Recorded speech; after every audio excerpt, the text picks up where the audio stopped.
.680 be good for second. So, Billy, that may make things interesting for county points for three-man. Check, check. 1, 2. Check 1, 2. Okay.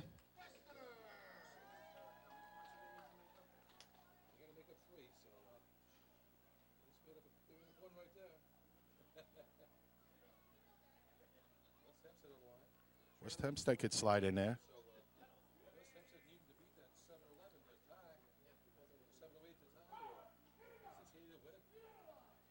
They're capable of that. Nice call off. First two men on. Wide open ladder for the third man. He's got to put. Oh, he gets blocked a little bit. First man couldn't get on the arch.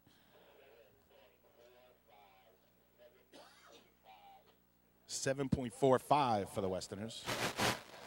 Check 1, 2. Check, check. 1, 2. So just like that, three-man ladder is over. Nah, they're going to try and keep this moving, guys, to beat the weather here. If you're not in Nassau County, you wouldn't know, but the clouds are looming, and they're saying early afternoon showers. So hopefully we get all the motorized races in prior to that.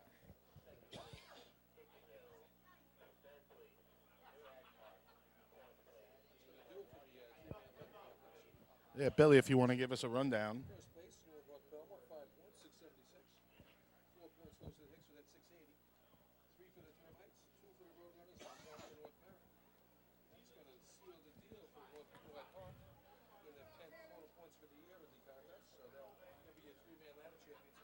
Yeah, that's mildly surprising to me, Bill, with the combined team that they had. That going into the year, I didn't know that they were going to be a three-man ladder team per se. But to take it in Nassau. Me when I looked at the score sheet this morning as well. So hats off to the Termites, working hard.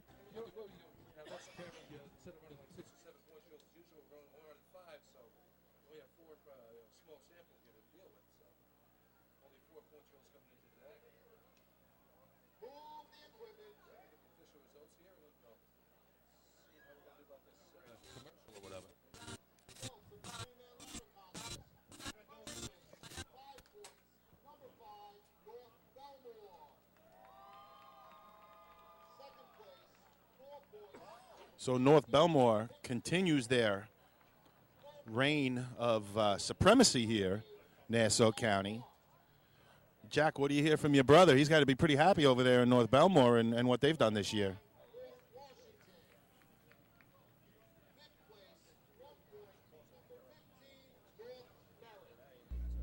Attention firefighters, are you still tracking your SCP? Now, does anyone have any idea when's the last time they took county points? That'd be one maybe Twan can, if he's listening in, chime in. Do you know, Jack? No?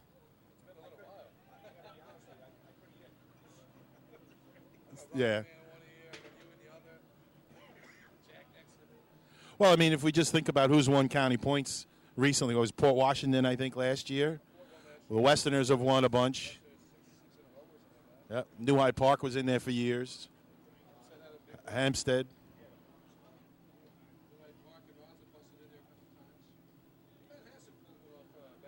They might have snuck in as well. So if anybody's home on their computers, I mean, we can only do so much here for you folks. But, yeah, if somebody would let us know, if they can look it up. When's the last time North Belmore took county points?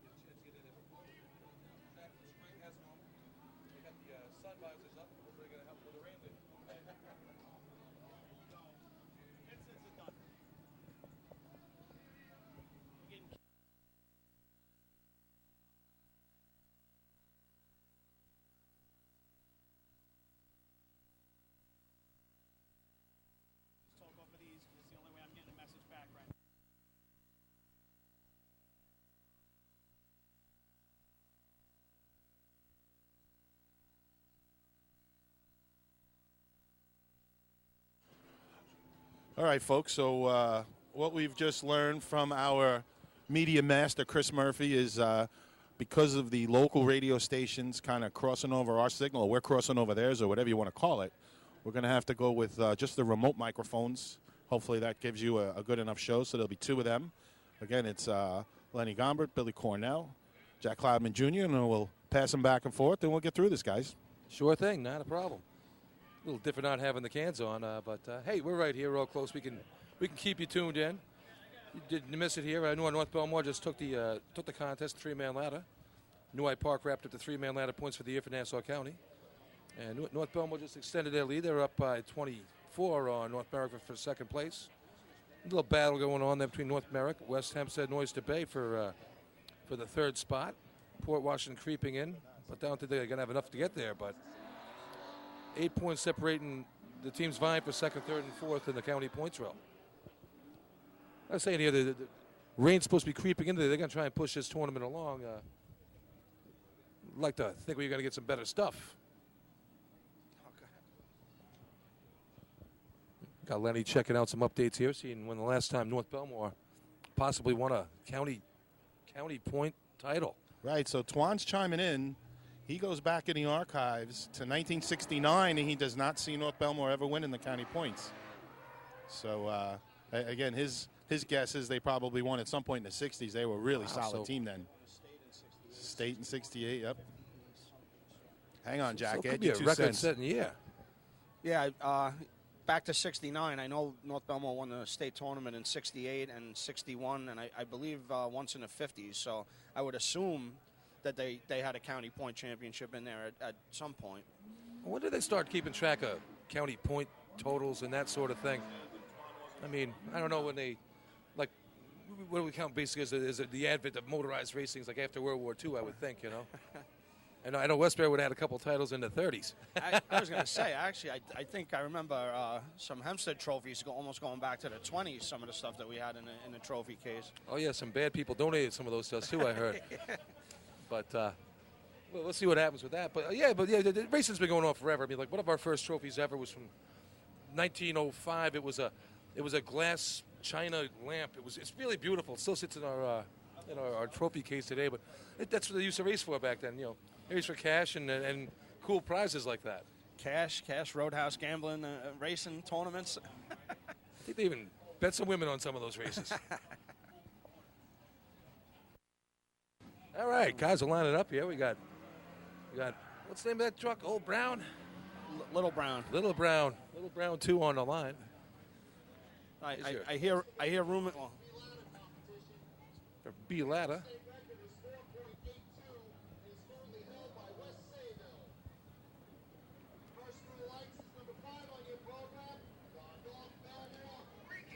All right, the point structure this for B ladder so far this year: Oyster Bay leading with 7, North Merrick and Hicksville tied with 5 each behind them. Kind of strange to not see that North Belmore was not in that running for the county points. No, I know, and actually it just seemed like what was that, 5-6 county drills, just low point totals to be leading. Sure thing, and I tell you, they put up some great shots out in Suffolk County here in North Belmore. Nice shot at CI. What they run out there? It was a 5-0 or 5-1 they ran. It was a heavy shot. Yeah, I know they ran a couple of 9-0s in C ladder. Definitely a couple of 5-30s. Yeah, good season for these guys overall. I mean, up there at Point Pleasant with those guys last week. You were up there. They had a really nice drill up there. Good day for the Rinky Dinks. All right, they're on the line now. They got the track all clear. George Service going to bring them in. Let's see what we can do. Who's digging today, Jack? Pat Ryan and Danny Forth, and Joey and Sean on the back. Here comes North Belmore through the lights. Good drop in the ground. Joey's on. Good shot. Nice shot. Look at his eyes. 272 on the ground. 5:40 is the time.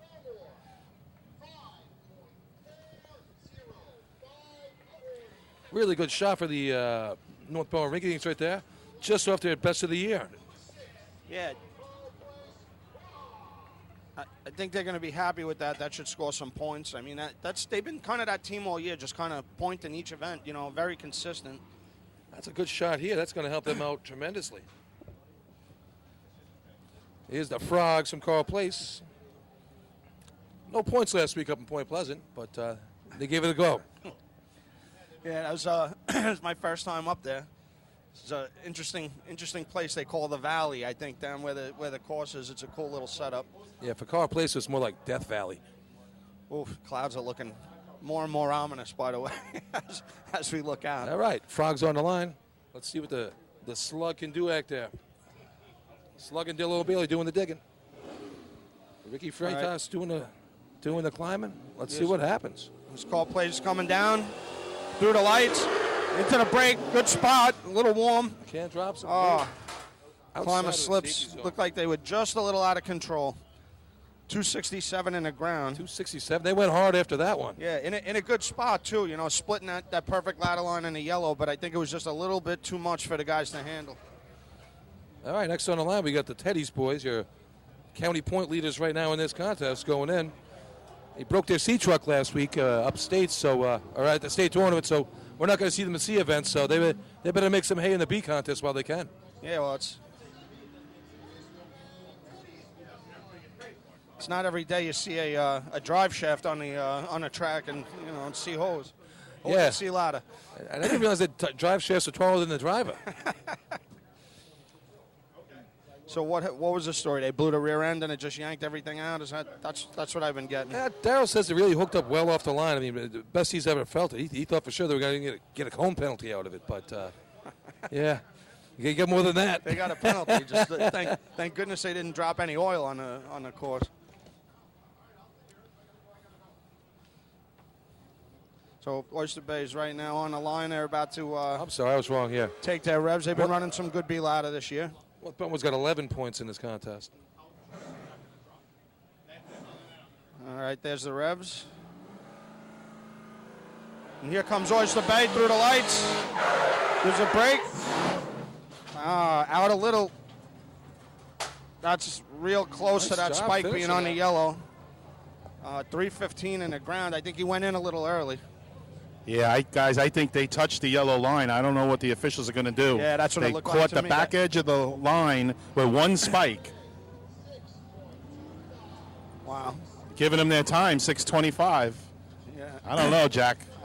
We don't wear white shirts, so it's not up to us. I think I saw that from here, but again, I don't wear a white shirt, so this is a little bit of a bird's eye view. I mean, he just tamped the spike mark, and it definitely had paint. Just check that spike. There might be some yellow paint on the back left spike. Well, as a Suffolk County guy, this was always known as the Wild Wild West, and it's true to its name right now. Wow.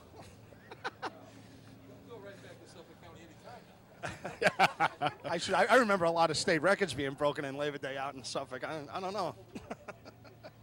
What's that great water we run?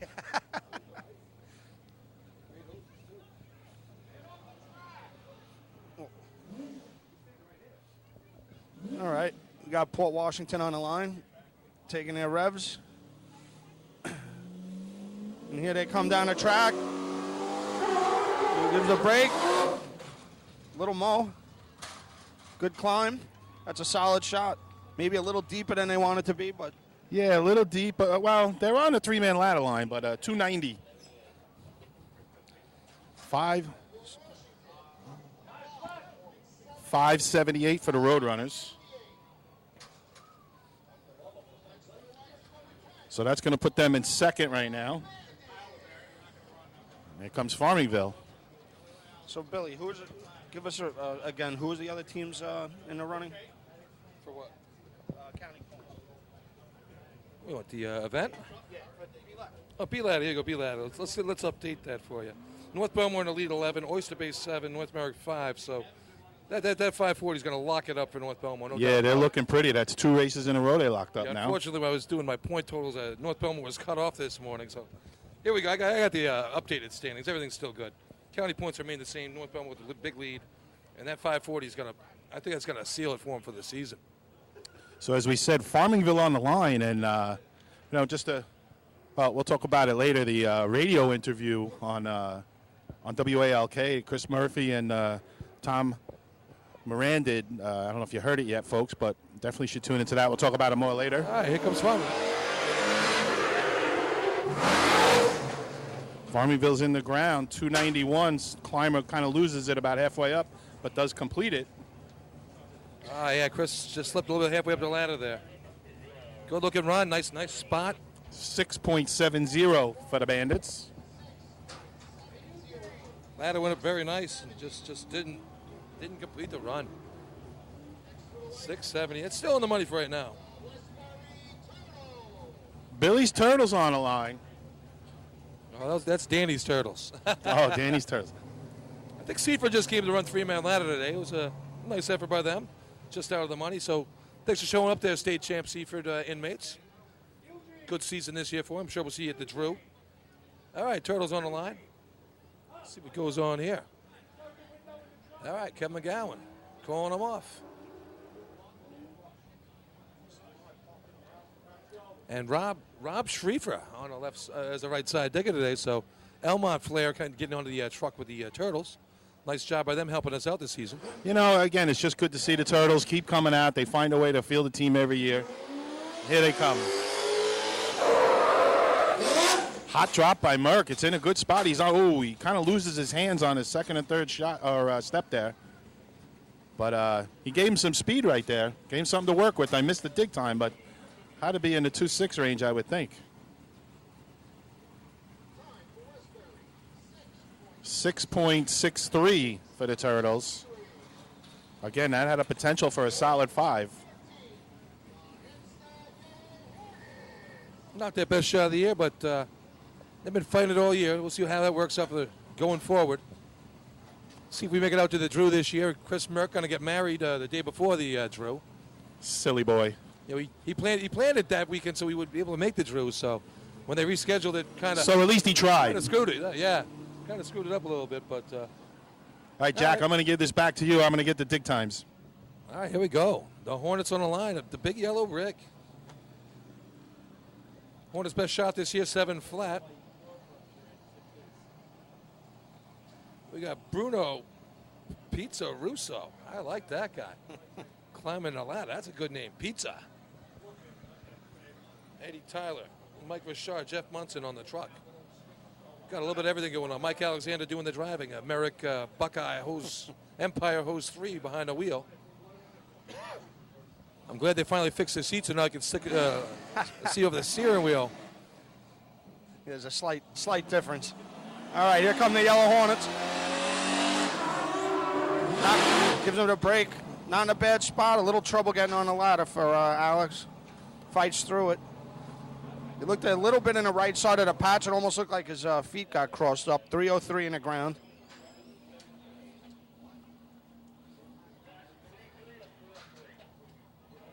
So, Hornets probably not too happy with that. It's wide open. Just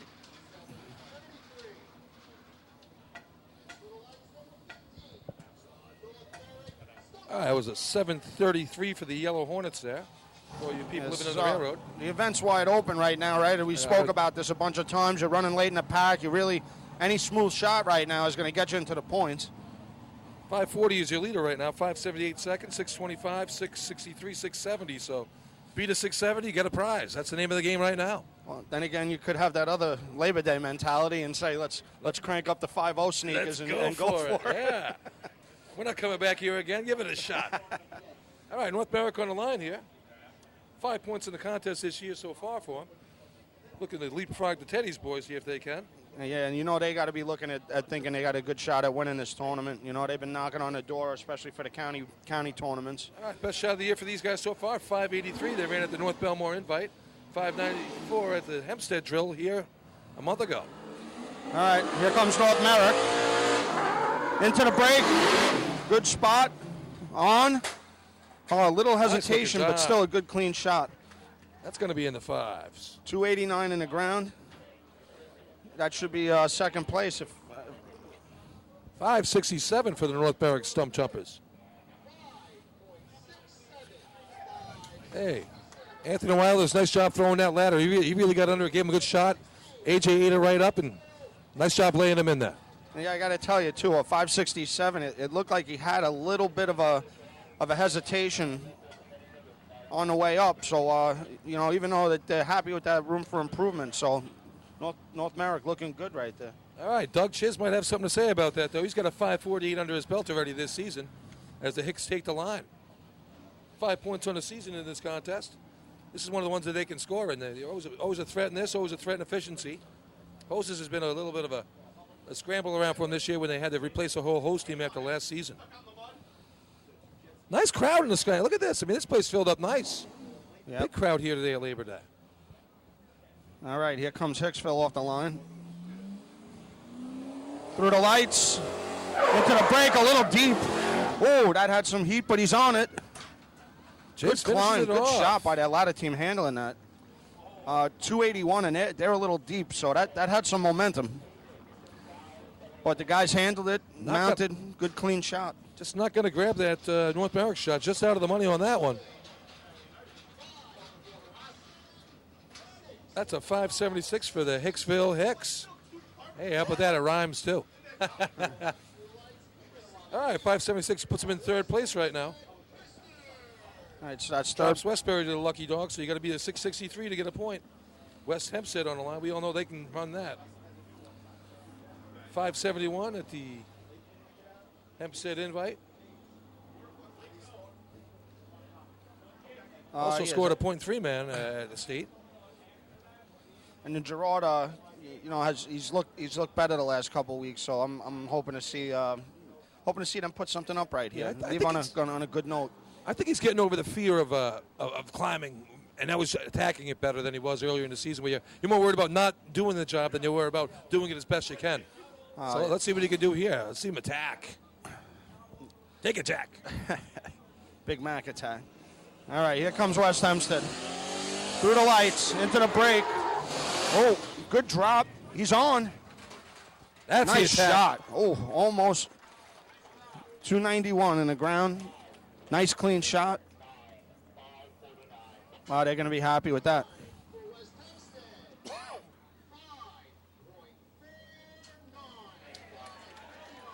Yeah, that's a good mount, good momentum. I mean, it's a 290 dig, but that looked like a good clean shot. So beat their best time of the year by a quarter of a second. That's a great job.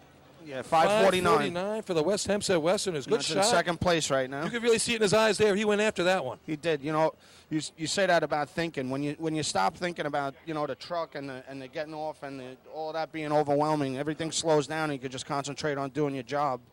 And that's when it becomes easier. And we have Manhasset stepping up. Looks like a couple helmet cams down there. Manhasset on the line. Last team on the line. Is it me? They look like they're facing. They're facing a little bit to the left there. The guardrail almost. All right, Dave Forey is Chris Rocco. Danny White doing the throwing for Tom Skeeta. Let's see what they can do. Manhasset's taking their reps. Bring him in. Stan Divers. And here comes Manhasset through the lights. Into the break in a good spot. Oh! I don't know if the ladder wasn't up. Yeah, it looked like the ladder was down because the spikes never caught, and it just slid right through the digging patch. And 322. But it looked to me like, I think Lenny's agreeing with me, like the climber and the thrower never really got the ladder up in the air, so it was so low that the spikes never even grabbed when they hit the patch. It kind of just slid. Yeah, like we said earlier in the year, if you can't get it in, if you can't get it up, boys. Wow, that's why I always preferred being a thrower than a digger. You're kind of at everyone's at the guys behind you's mercy when you're digging. I don't know, man. Throwing's an unmerciful spot. There's nothing good about throwing. If it goes right, it's the climber. If it goes wrong, it's you. Yeah, but at least you control your own destiny getting off that truck. Yeah. You can walk away. You could walk away. You could bail out. Nah, we never bail out. We know the rules on that. Ladder, yeah, it's one for all and all for one. But again, if the thrower or climber do trip, those diggers are. Yeah. Stay with the ladder. All right. Here's your results right now for the B ladder contest. We got 5 points for the North Belmont Rinky Dinks. Give them 10 on the day. 4 goes to West Hampstead, their first points. 3 for North Merrick, gives them 4. 2 for the Hicks. 6 points for the Hicks coming out of the B ladder. Hey, Fred, you down there?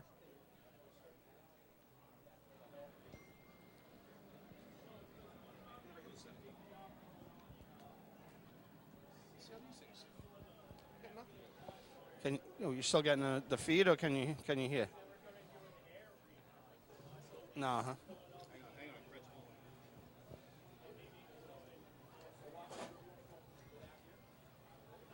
All right, so we're still working on the technical difficulties. Trying to speed this along. Like I said, it's getting a little ominous looking, so we're trying to at least get through these speed events before the thunderstorms. Yeah, he can't hear us. He can't hear us. We're broadcasting, but he can't physically. Oh, okay. Oh. Hey, well, I guess you can still hear us. It's better off if everybody else can. Got to say, I was with Jack last week. We met up in Point Pleasant for a little fun last week. What'd you think about that, Jack?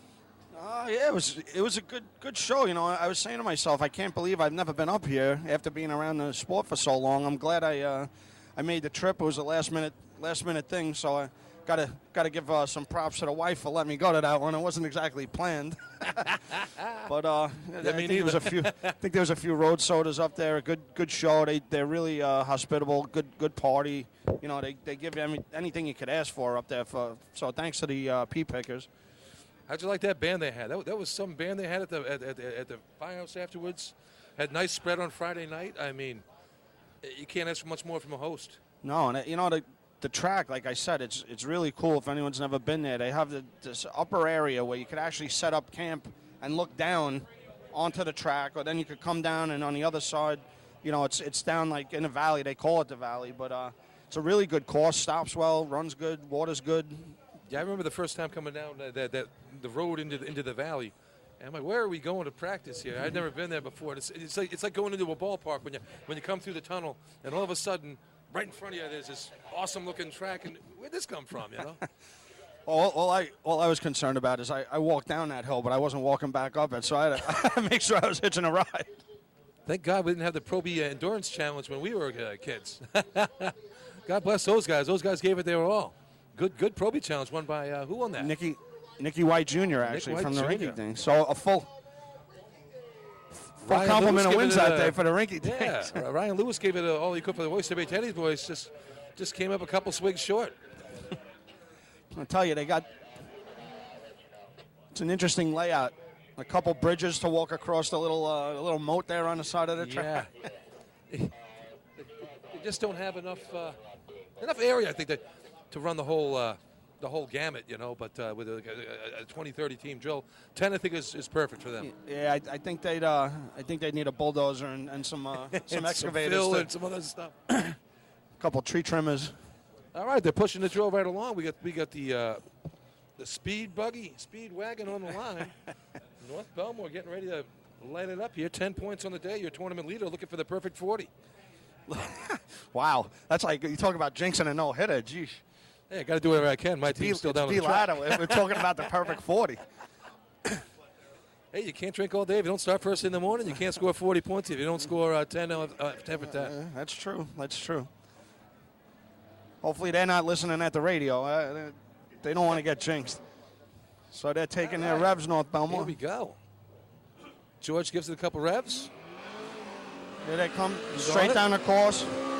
Sounds like it broke up a tiny bit. Oh, wow. The momentum, Nice what a shot. A lot of mo Parker. on that shot. 6:59 in the ground. The truck sounded like it broke up a little bit on the way down, but a real clean shot.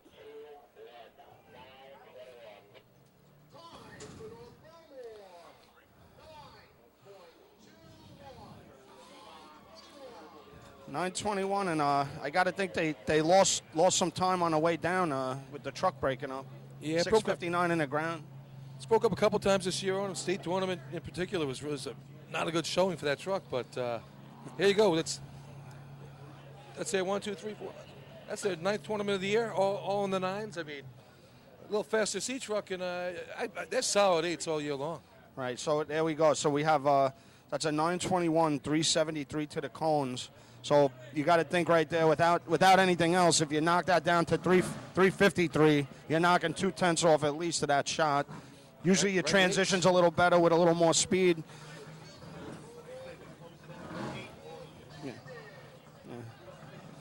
So yeah, Yeah, Joey Corcoran really eating the ladder up there. Nice job, I finishing think, it up. He's got the eye of the target. You see him. He's got those eyes wide open when he's grabbing for that rung. Well, you know what? That's again that he'll have to wait till next year to hopefully run that first 8. But that should leave a competitive taste in his mouth right there. They ran a lot of good shots this year in Sea Ladder. Sure did.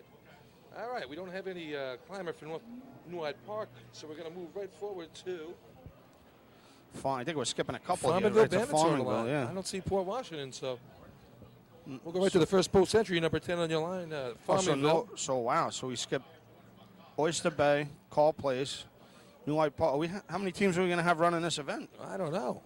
Get your sea truck, get out there, put some numbers on the board, get a prize. Somebody, I think I might take my car out there and run at this point.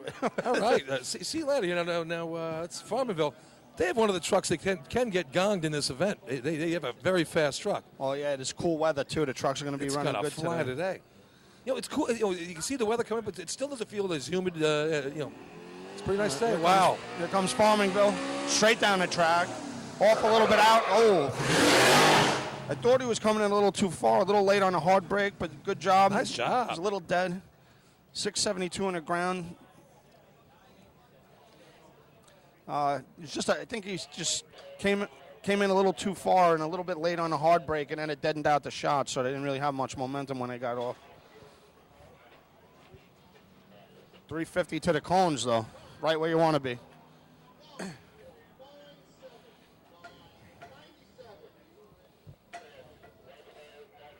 All right, so, yeah, 350 to the cones, and then you look at, North Belmore's shot. Like I said, if they ran 350 to the cones, takes 2/10 off of that, then you're talking about that 8 range.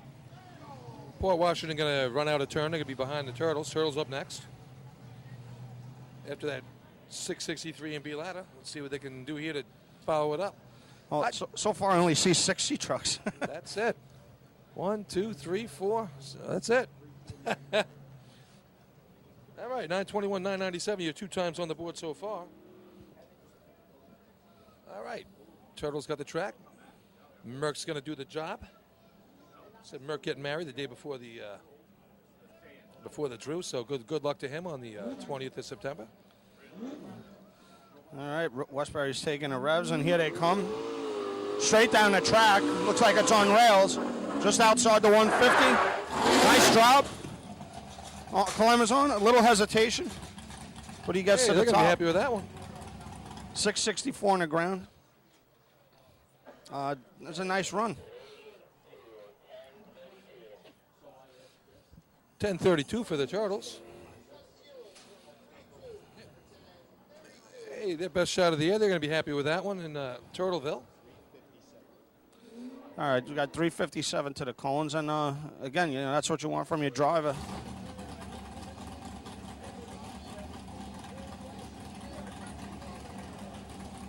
A little hesitation on the bottom. Moving. Oh. So a little hard to hear with Westbury's sea truck right underneath us right now. All right, Port Washington on the line. They picked up Kyle Lewis for the state tournament, and he. Let's see if we got him again today. I couldn't tell. I think it was his brother climbing in B ladder, but I'm not 100% sure.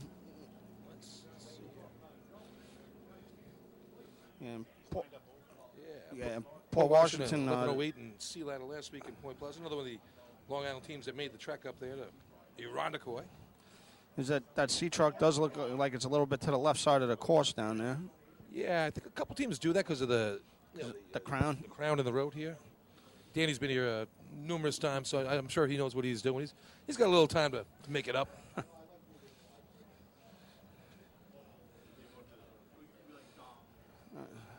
All right, so Paul Washington taking their call off right now. Revs. And here they come. Straight down the track. Oh, he did steer over to the right a little. Just outside the cones. On the hard break. Just dead. But he's on the ladder, climbing. Nice job on the grab right there. That slammed a little bit. But 689 in the ground. So again, I don't know if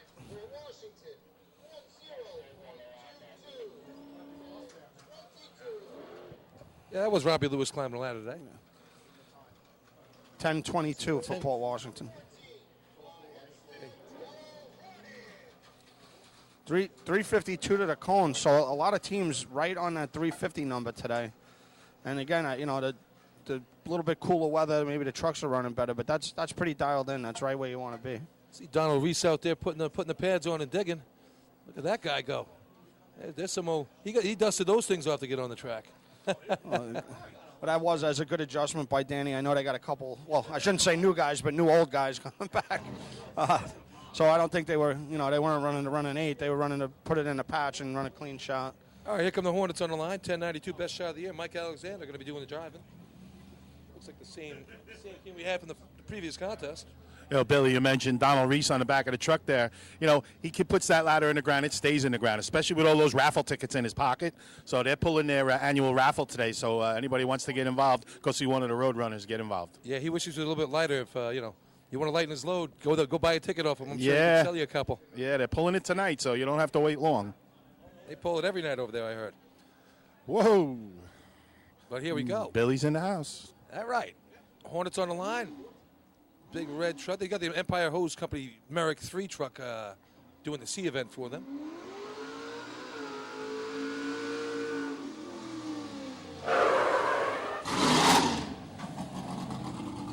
Look like they took an extra step to get in the ground. They are a couple of feet over the 3-man ladder line. 7:06 in the ground.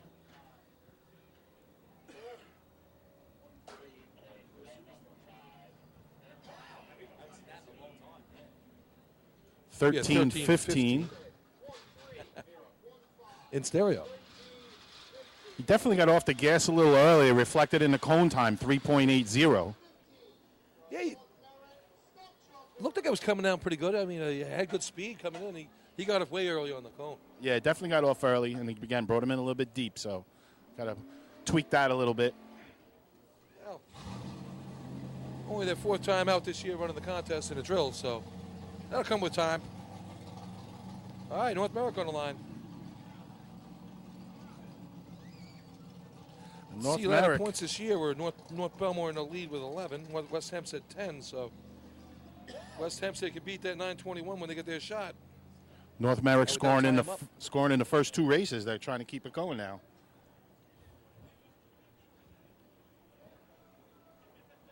North Merrick's best shot of the year is a 10:04 right here at this very track. So let's see what they can do here. They back up that 567 from B ladder. Nick Morzillo, Nick Trainer on the digging. Couple of revs of the engine. Throwing for AJ.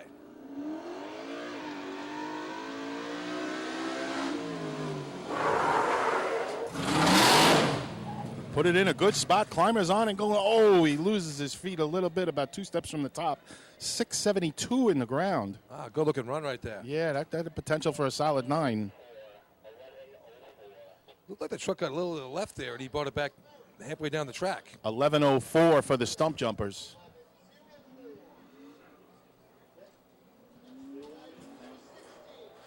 .376 in the ground. All so right. Again, giving up a little bit with the truck there. Quick rundown: 921 first place, 997 second place, Farmingville. Then we go to a 1022 Port Washington, 1032 Westbury, and that 1104 is still hanging on for a point. Hicksville on the line. Nice 576, got him a couple points there in B ladder, looking to triple up in the ladder contest. C ladder, best shot of the year is at the state tournament, 981. So if they can put this in the ground, Doug Chis, we know, can finish that off. He climbs the best ugly ladder around out there. I saw Doug checking out the video equipment early this morning. I'm wondering if he's going to make a transition soon up here, Billy. He's no spring chicken. Maybe looking to jump over to the media side. I don't know. I don't know, man. He can still run some good shots. I think he's got a couple more left in him. If he leaves, I don't know what's going to happen over there.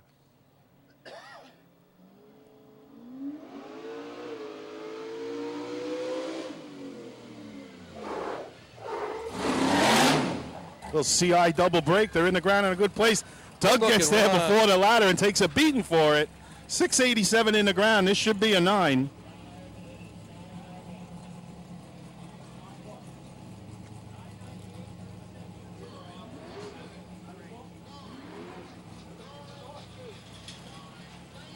998, 373 in the ground. Wow, they got to get him in a little bit faster there. He lost a couple tenths just waiting to hit the arch.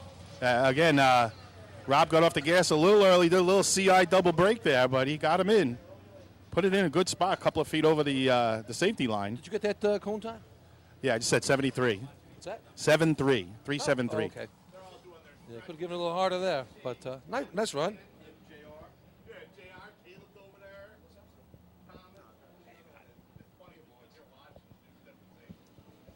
Yeah, I don't know if that double break was by design, like CI's. Yeah, I'm not sure how much they practice it, Jack. You're right. But it was a nice adjustment. Again, he got off it a little early. Might have been a little too heavy on the early part of the break. And, you know, you're hanging off the back of that truck, and if you don't know that's coming, you know, and you've made your transfer with your hand onto the ladder, that could scare you a little bit. Yeah, it's not fun. It feels like the truck's coming out from under you. It is. Here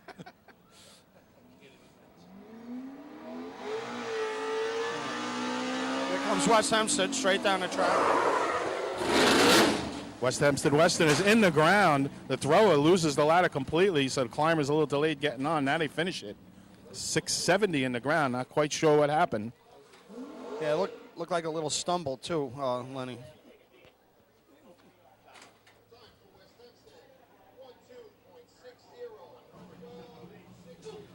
Looked like a little stumble right when they got off the truck. 1260 overall.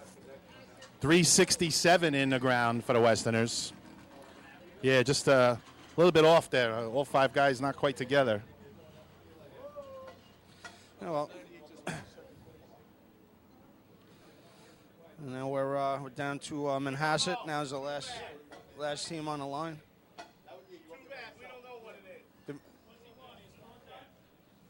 Did we get a cone time? 3 slow.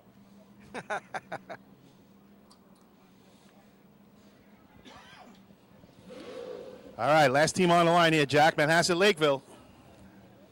Yeah, that I don't know. That 921's looking good right now. I think for a 15. Maybe you didn't jinx him yet. Billy. Yeah, you better stop talking about it though. Manhasset looking to get on the board. Well, again with this truck, the numbers you just got to run a nice smooth shot and complete it.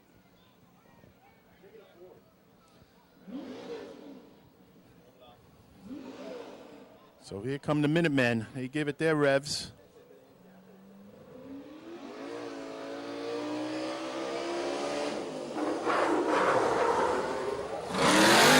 He was off it just before the cones. A little extra break. Climber takes a little extra step to get on. He's going to complete it. 725 in the ground. Yeah, that almost looked like that out hard break. Maybe not quite the lock like CI and I slipped to, but came down on it hard. 1265 from Manhasset.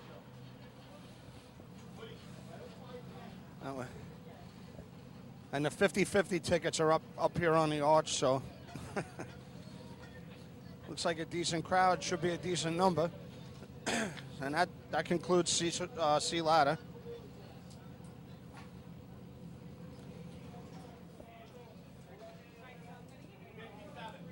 .357 from Manhasset Lakeville to the cones. 357.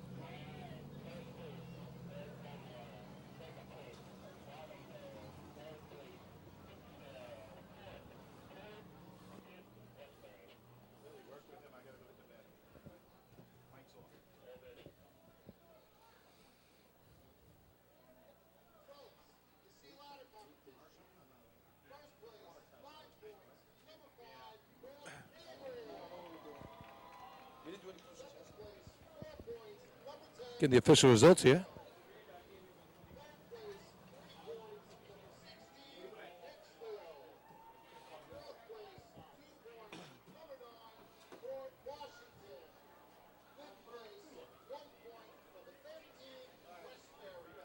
All right, there's your top 5 right there. North Belmore, Farmingville, Hicksville, Port Washington, Westbury with a point. And hey, we'll give you the top. We'll give you the leaders for the day. 15 points. That perfect 40 for 40 still alive, Jack. For your North Belmore Ricky Dinks, 9 for the Hicks, scoring in all 3 ladder contests. Then we go to 5 for Port Washington, 4 each for the Stump Jumpers, the Westerners, and the Bandits. Then we go to 3 for New Hyde Park and 1 for your Westbury Turtles. So far, North Belmore came in with a sizable lead, but it looks like they're putting an exclamation point on the that county point championship. No doubt about it. They are they've added a lot to that. 15 points already today. And not enough points in a day. That will make them the county point champions for your season. Yeah, it could be my imagination, but I'm just trying to think. I feel like it's been a while since someone's dropped a 15 spot in ladders. I don't know, has it happened this year or the last couple of years? It's been spread out pretty well this year. You're right. I mean, I don't think we've seen 15-15. So, all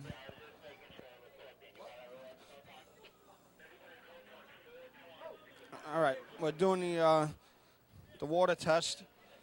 I know they had the numbers around 458, 460 earlier when they did it earlier on, so we should have some cranked up water here in Hempstead as per usual.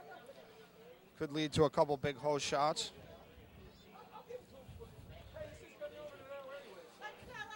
And here's Rita with the 50-50s. This is my buddy from the concert. We splitting them or what?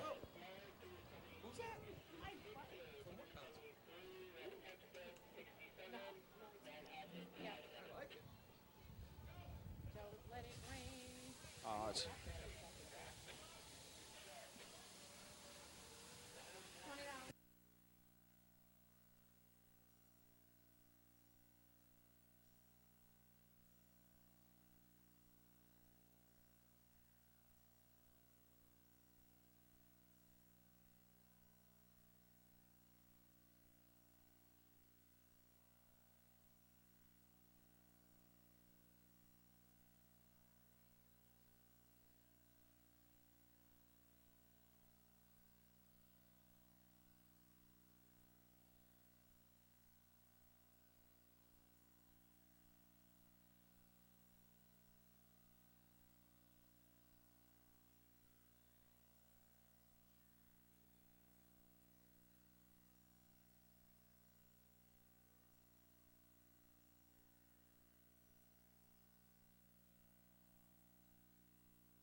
All right, hey, we're back. Hey, if you guys didn't catch it yesterday morning, 8 o'clock, we Suffolk County President Tom Moran Dudley and Chris our Suffolk Murphy, County President Chris Murphy, our chairman of the board for us for the media committee. Media committee. They got on to the Walk FM. The what would they call that? I'm not sure. I got to look that up again. What that organization was. Dateline, Long Island, whatever it was. Tell them about the subject of the interview, Billy, because it was really interesting. It was all right. So Billy's drawing a blank here. So anyway, I listened to it last night. A great job. What they were doing, folks, they were interviewed for about a half an hour. I think it was called Suffolk Matters was the name of the Suffolk show. Matters. And what the interview was generally about was drill team racing and the benefits of what it brings to your local fire department. And thought they did a great job promoting the sport, as well as stressing the recruitment and retention that it helps with the departments that do have drill teams, and trying to get the word out there to more and more people. Talking specifically about the Drew McCaffrey drill coming up September 22nd, I believe that is, in Central Islip. I just thought they did a real good job promoting our sport, and thank you to Dudley for setting that up. A real good job, and again, just trying to promote the sport. Yeah, real nice job. They looked good on the broadcast there. Sounded great on the radio. Yeah, Nice Dudley picking on himself a little bit though, Billy. Whereas being an ex-chief, ex-commissioner of North Lindenhurst, and of course a big part of their drill team for years, but he joined the year after they won in 1998, and then he resigned from the team right before they won this year. So they were calling him the Don Mattingly. I was going to say of racing. So it's like they do in Hempstead. In Hempstead, they call it the Cloudman curse. I mean, do they call that the Dudley Moran curse in North Lindenhurst? But just a little fun on that. But seriously, great job by those two gentlemen promoting the sport and getting us out there. You people that don't know, next week we have the Town of Babylon / Brookhaven drill. It'll be held at the Ridge facility next Saturday, 12 o'clock. And then the following weekend, we're going to be out at the CI tournament track for the Drew McCaffrey drill, which will be on a Sunday.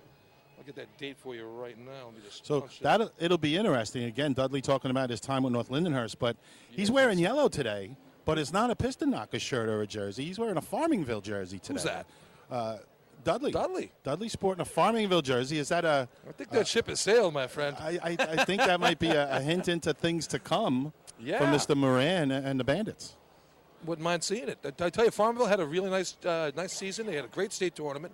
We talked about them all year long, being a fifth-place team and always being around the lucky dog spot, and that they didn't have enough crooked numbers in them. And they came up and they threw 3 crooked numbers in a row up at the state tournament. So, really nice job. And, you know, they needed to have a shot at the top 5. They needed a bucket run, and they ran their team record in buckets. Unfortunately, it wasn't enough to get them in the top 5, but they were right there. Right to the end, so and team record by a heavy margin. I mean, they took a second and a half off their best shot before that. So, hats off to them. Nice job this season. Now here they're doing the water right now, and as we all know, Hempstead has some fantastic water. That water just shot through there like a cannon. What did you think about that? Yeah, without a doubt. So again, we're talking about teams coming on the up. Again, Farmingville teams being on one the of come, them. as you say. We saw Lindenhurst take extra strides this year. They're coming along. Just good to see those teams because, again, we've had a few teams that fell off a little bit. Unfortunately, Port Washington losing a few guys, and Carl Place going through another rebuild. So to see these teams struggle a little bit, it's good to see teams coming up as well. I tell you, a couple teams in Nassau I like to keep an eye on. Obviously, North Belmont having a great season. New Hyde Park got some young kids this year, and as you see, they put some 3-man ladder points on the board. They always got the host team. Nice pump shot at the state tournament. And again, Hempstead reorganizing, combining with a couple of departments. We've seen some spurts from them. Keep an eye on them again today. It's good to see that, sports looking alive and well. We had another successful season. Going through the official points here. Did you give a rundown, Bill, of total we points? Gave a rundown earlier. We still have the 15. 40 for 40 is intact and it's in play. Billy, giant jinx right there. Oh, of course. You got to throw it out there. They've been through enough this year. They had a rough state tournament. I felt so bad for those guys. I was looking forward to a real good state tournament from them, and didn't quite happen. They went up to Point Pleasant and tore the doors of the place up there, and as you can see today, they're ready to play. Yeah, that could be inexperienced or inexperienced in the big show, or the sea truck just took a dump on him. Yeah, it did, but really it hurt him. Overall on the day, they we Yeah. said, they had a good year leading up to that, and sometimes that pressure can get to you if you're new in that position. And I'm not saying that's the excuse, but we've seen it happen to other teams, and possibly it bit the Rinky-Dinks a little bit in the big one. But as you said, they came right back. Sure, and I can tell you one thing about that. They're doing it today at their state tournament. Just missed an efficiency. I mean, just out of the money. But then they come back and they throw a 593 on the board, team record in motor pump. So good looking shot there. Oh boy, Bill, I just watched the last water test. A couple of guys from the Western is sitting on a nozzle. It almost got away from them. And it has that little square pad underneath to hold it down when they're testing the water. Almost got away from two guys sitting on it. So well, they were only up, so I guess we're going to call that good enough. 11-10, we're going to go to hoses. I mean, they're trying to beat that Hagerman record from Saturday. What do you think about that, Lenny? I think we're about 350, 345, somewhere there we got done with that tournament. It was interesting. Let's put it that way. That's some quick-looking water. I mean, I'm telling you out there in Radio Land, if you may not want that fast hose today. You might want to go with the legal stuff. So Twan's been texting us back and forth, and just threw a conversation point. Threw out a conversation point, and Jackie, maybe you can join in on this. If the Rinky-Dinks were to go 40 for 40, because there's so few teams, would you count it? Does it carry the same weight? To me, it does. I mean, it's an invite. What do you think? I'm going to say it's a legit invite tournament, so I'm going to say it counts. Well, it is an open invite. You do have a Suffolk team here. You do have an official from upstate. So, we got the state covered. And, Twan, how dare you even suggest that? And I wouldn't bring it up, but Twan texted it to me, so I'm giving him a voice. So, Twan, they're coming after you. And I don't blame Twan. He might be a little biased. I think the Hornets dropped 38, and really there was a little discrepancy on a C hose shot where they really dropped 39 in a county tournament a couple years back. So I'm sure they're not rooting, necessarily against North Belmo, but I think they're rooting for a 40 for 40. Well, it gives us something to talk about, and thank you, Twan, and gives us something to keep watching, Jack. Can they keep the hammer down all day? Remains to be seen. True, there's a long way to go yet. 4-6-1 is the announced water, folks. So if you're not in front of your computer or TV, you should get there for the hose contests. You're going to see some hot times. You may see some nozzlemen struggle a little bit, but we're going to see action for sure. Oh, that's I think that's the second tournament here where they were 461, dead on the number, pushing a limit right there. So I think the first one was 458, and just due to the weather, I'm saying that in air quotes, they might have just wanted to crank that up right there, but they took another test. Well, to all you nozzlemen that are here today, listen in your camps, hold on, especially you young guys. We're not kidding around. Hold on. And efficiency will be very interesting as well. And wear your helmets if you're at the nozzle end today in efficiency. It's the only track you see guys padding up for efficiency.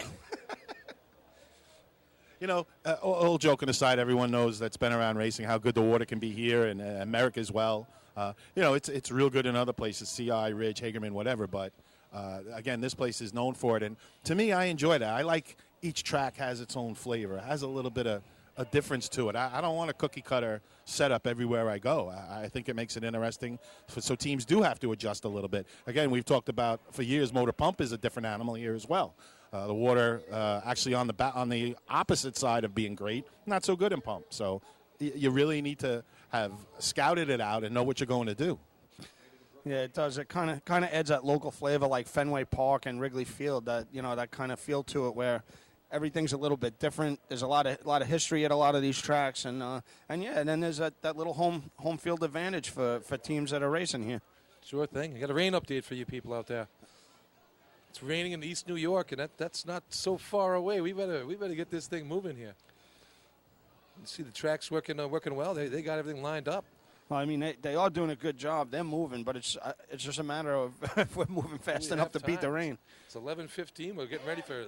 They got through those ladder contests pretty fast. Really fast. Now there's a little delay. I think they're going down with a blower at the start of the track, and unfortunately, right now every minute's precious. It sure is. So just thinking about that, like the Rockville Center track, that's another one of those other tracks that we have out here in Nassau County. We've used once in a while. Did they take that in the arch at Woodmere, I heard? You know, I don't know if they took Woodmere was in a it's in a county park, and it's an interesting place to run if you haven't ever been there. There's a little creek next to it. I think they had a tournament there in the 90s, Billy. The last time was an actual tournament. Yeah, 99 we raced there. It was Southern New York, and that was where we had the rain out, and then the tornado came through, and that was the year that Hempstead didn't parade. And then parade that night back when you had the parade, and if you didn't parade, you weren't allowed to race in the rain date. I mean, there was a lot of controversy over that one because there really was no rain date, and then they made up a rain date, but they didn't parade. So it's just another case of these parades screwing everything up when you're trying to race in a tournament. Just a bad communication thing. There should have been a rain date posted on the time that for the drill, and then instead they make it up after Labor Day, which is funny about that too, because that was the week after Labor Day, which would have been Labor Day's. Rain date. So they've pushed it way back. That's what we had the tornado. That was the Hicksville tournament that year. Remember when it got green? The sky. That was a crazy drill another course. Another Labor Day story right there. Hey, quick update here now. So we got the Sea Host contest coming up. New Park leads Nassau County 7. Oyster Bay's got 6, but no sea trucks, so they're not going to be a factor. Ha ha. North Belmore has 5, so. And North Merrick 4, West Hempstead 3. So, there you go. We could see some good competition here for the county point totals. Yeah, I'm curious. North Belmore's truck broke up again in Sea Ladder, so let's see. Not really much of an adjustment or time you could really do anything right now. So I guess they're just going to have to run with it and see, adjust and try and do the best they can. All right. So. People listening at home, the state record of this contest, 1193, held by the East Islip Guzzlers. They set that back in, when was that? 1999, 2000, somewhere in that range? Is it 1193 or is it 12 flat now? I don't. They reset it a couple times. It was. So they have the state record. The time of the water today is 6:41. Like we just talked about, 4:61. And all right. I remember the days where there used to be 6 or 7 Suffolk teams that used to come to this tournament. I think just to try and bust some state records. Sure thing. All right, North Belmore's got the track. Speed wagons out there. George Service behind the wheel. Let's see what they can do here. Keep that perfect day going. That to me too. They look like they're facing out a little bit towards the away from the hydrant, I should say. The truck just looks like it's lined up. 1295 last week at the Point Pleasant Invite. 1275 at the. County drill. So best shots of the year for them. Here they go. Here comes North Belmore. Oh, it actually did sound like it ran better there. Dropped him out a little bit at the hydrant. Had to run in. Water's on. Nozzle's on.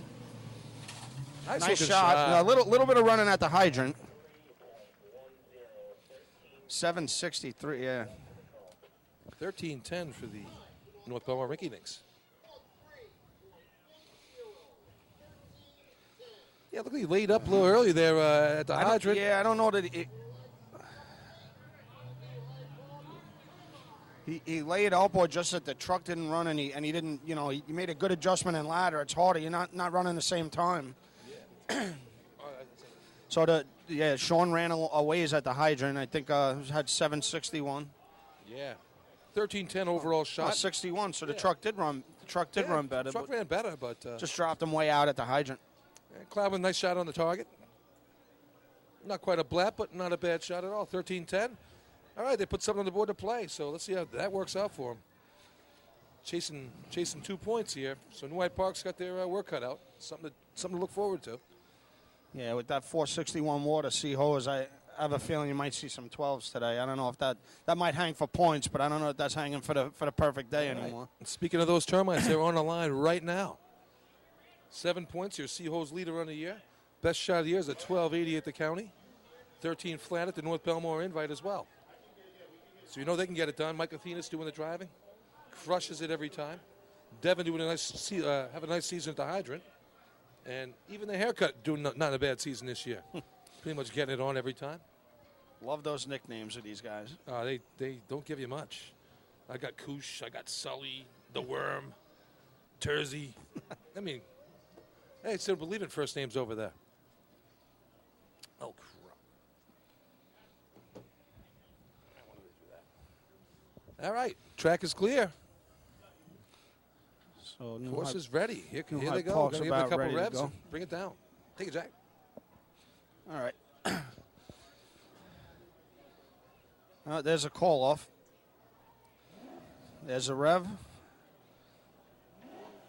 2 revs.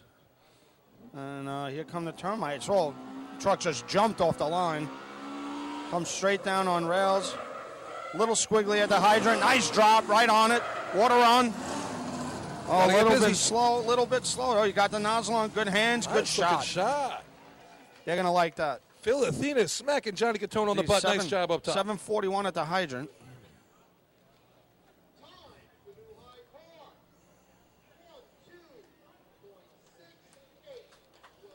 Heavy shot. 1268 for the termites. And that's what we had the stick around 7.374, so that shows you 461 water in Hempstead. Still a 1268. Blap Nice on the shot target. by Catone burying the target. Phil Athena still getting it done. Three tapes, 3 layers of duct tape on those knees, and he's still getting out there. Look at the Tin Man do it. 352 to the cones, by the way, for New Hyde Park. Nice shot. Devin, 1 step off at the hydrant. Perfect drop by Mike. Puts it right on. Half a turn, water's in the hose, and look at that. 1268. Best shot of the year by far for the New Hyde Park Termites. Port Washington takes the line now. 5 points on the day. 2 points after the sea ladder contest. So see what they got in the tank today. 13-24, their best shot. So, Billy, is North Belmore, you think they're throwing in a water protest right now? Oh, I think they are. If I'm North Belmore and you taking away my 40 for 40? I don't know. I see some Lindenhurst. I see Brendan Sullivan in the stands. Oh, no, it was just a lookalike. It was a doppelganger. Can you enter, not race, and then protest the water? Yeah, interesting there. I think you enter the drill. Just put your name in there and we can just protest the water. All right, Port Washington has the track. Fast turnaround there. Nice job by the officials getting this thing moving. Danny Salerno's going to bring him in hard here. All right, Port Washington's taking their revs. And they're off the line. Coming down straight as an arrow. Off just outside the cones. Hard break. Right on the hydrant. Oh, a little bit of a... Oh, he crossed it. There's a little bit trouble there at the hydrant. He crossed it. So nozzle on. Target hit. But, yeah, they lost some time there. Little double clutch there. And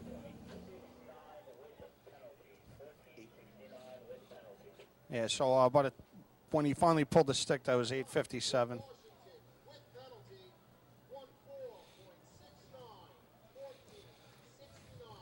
we'll see where that stands on the day. 14:69.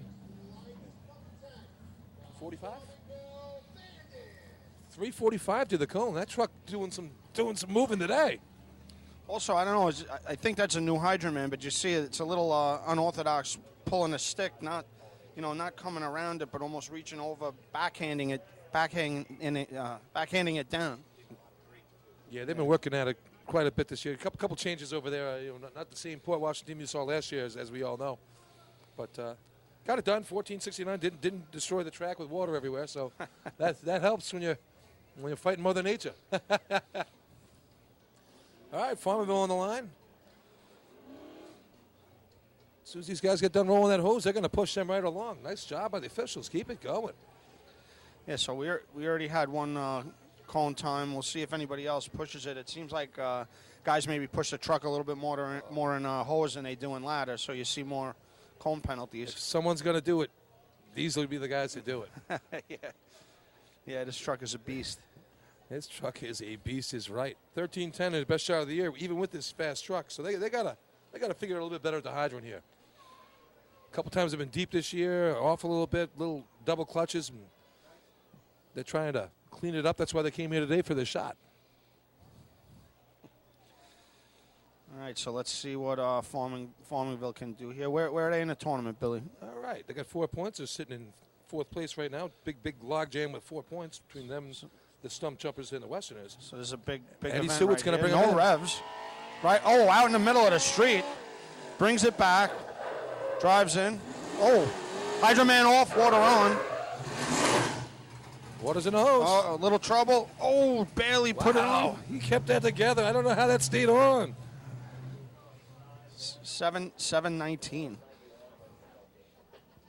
With penalty. God, there was a lot going on there.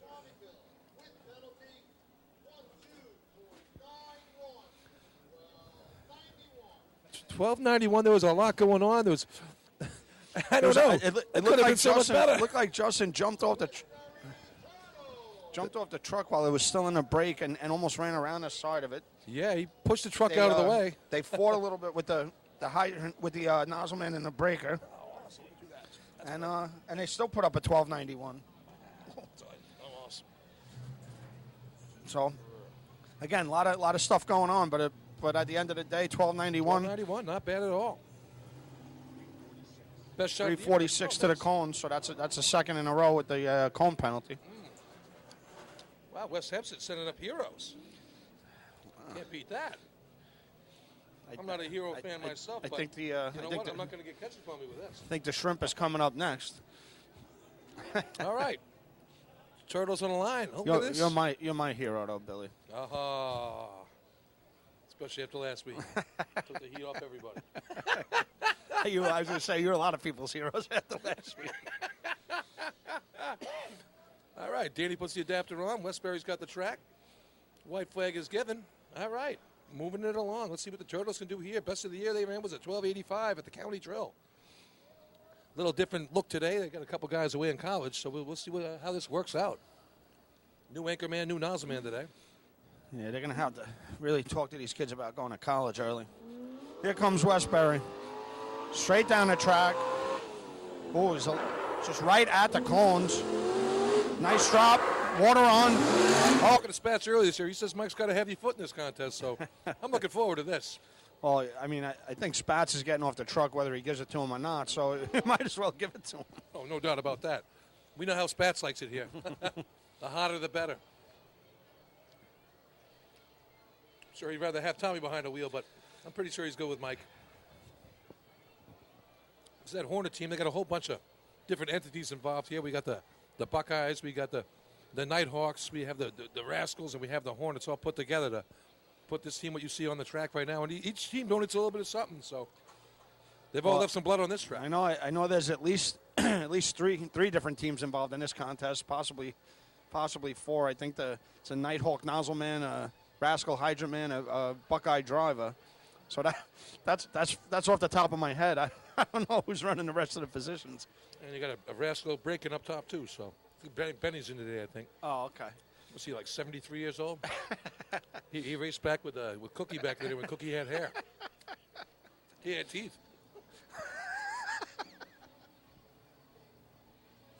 Wow. Hey, it's Labor Day. Come on. Gotta have a little fun. Rain's coming in, I got to save my good stuff for the rain delay. Yeah, well. Still, I mean, I got to tell you, this is the biggest crowd we've seen in a while at a tournament. I mean, the south side stands are full. We got a nice little crowd under the awning on the right side, so looking good. All right. Mike gives a couple revs, and here come the Hornets. Hornets straight down the track. Well, a little squirrely. Right around the cones. Good drop. Oh, Mikey. Looked like he just could not get over. Had some momentum. Looked like it was right there. And I think he crossed and blew off. Just couldn't get all the way over to the adapter. That had a monster written all over it if he could have got there. Yeah, really good looking drop right there. Yeah. Oh, man. That was too bad. Well, 376 to the cones, but he definitely looked like the transition would have been there. He gave him some heat. Probably right what Mikey wanted, if I had to guess. Just, like I said, a little too much momentum to be able to get all the way over to get to the adapter. Well, you can tell, I mean, the experience level. I mean, look at how he gets off that truck.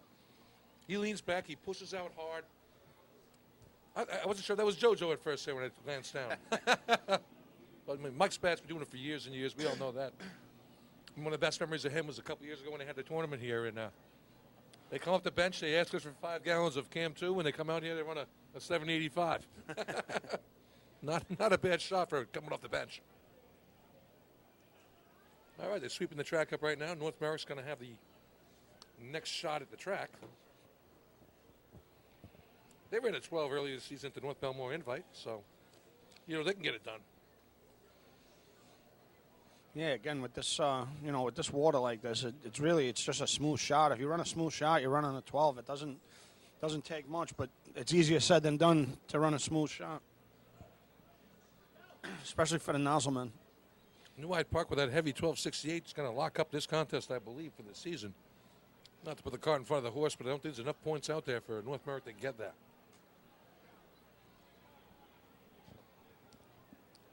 All right, Paul Weiler's going to bring him in. Son Anthony hitting the hydrant today. AJ on the nozzle. I see the people in the stands are moving. That sounds like it could be a rain. Yep, they shut down the truck. It's rain.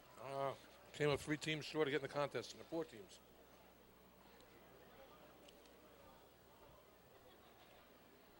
All right, well, let's see how this is going to play out. Looking at the radar, I think this is going to be a substantial delay. They'll probably give it the old, we'll meet in a half an hour and see how the track is sort of thing, but they're getting the tarps out right now. They're doing the best they can to cover the important spots of the track, but... Yeah, you know what it is, though? I think they're calling for thunderstorms, and I don't know how much the tarps are going to help that. Yeah, I know. I looked at the... We all did. We looked at the radar before we left the house this morning, and there's a big yellow angry blob coming this way, coming from the west, so it's not looking like it's going to help us. Rain's starting to pick up now. It's getting a little more steady. Well, on a good note, it's a good thing they, you don't want this to happen on the way down in Seahose. We caught the rain before they came off the line. It was pretty close, actually, to tell you the truth. They're going to leave the line, exactly. In case you've never done it before, when it starts spritzing like that and you're running Seahose with those slicks, there's a reason why they're called slicks. One little drop of water and those things are all over the place.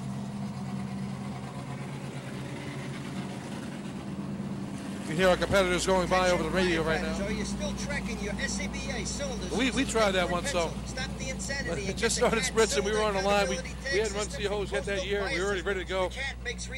Well, Munchkin, hey, Munch, give it a shot. We came out of the hole.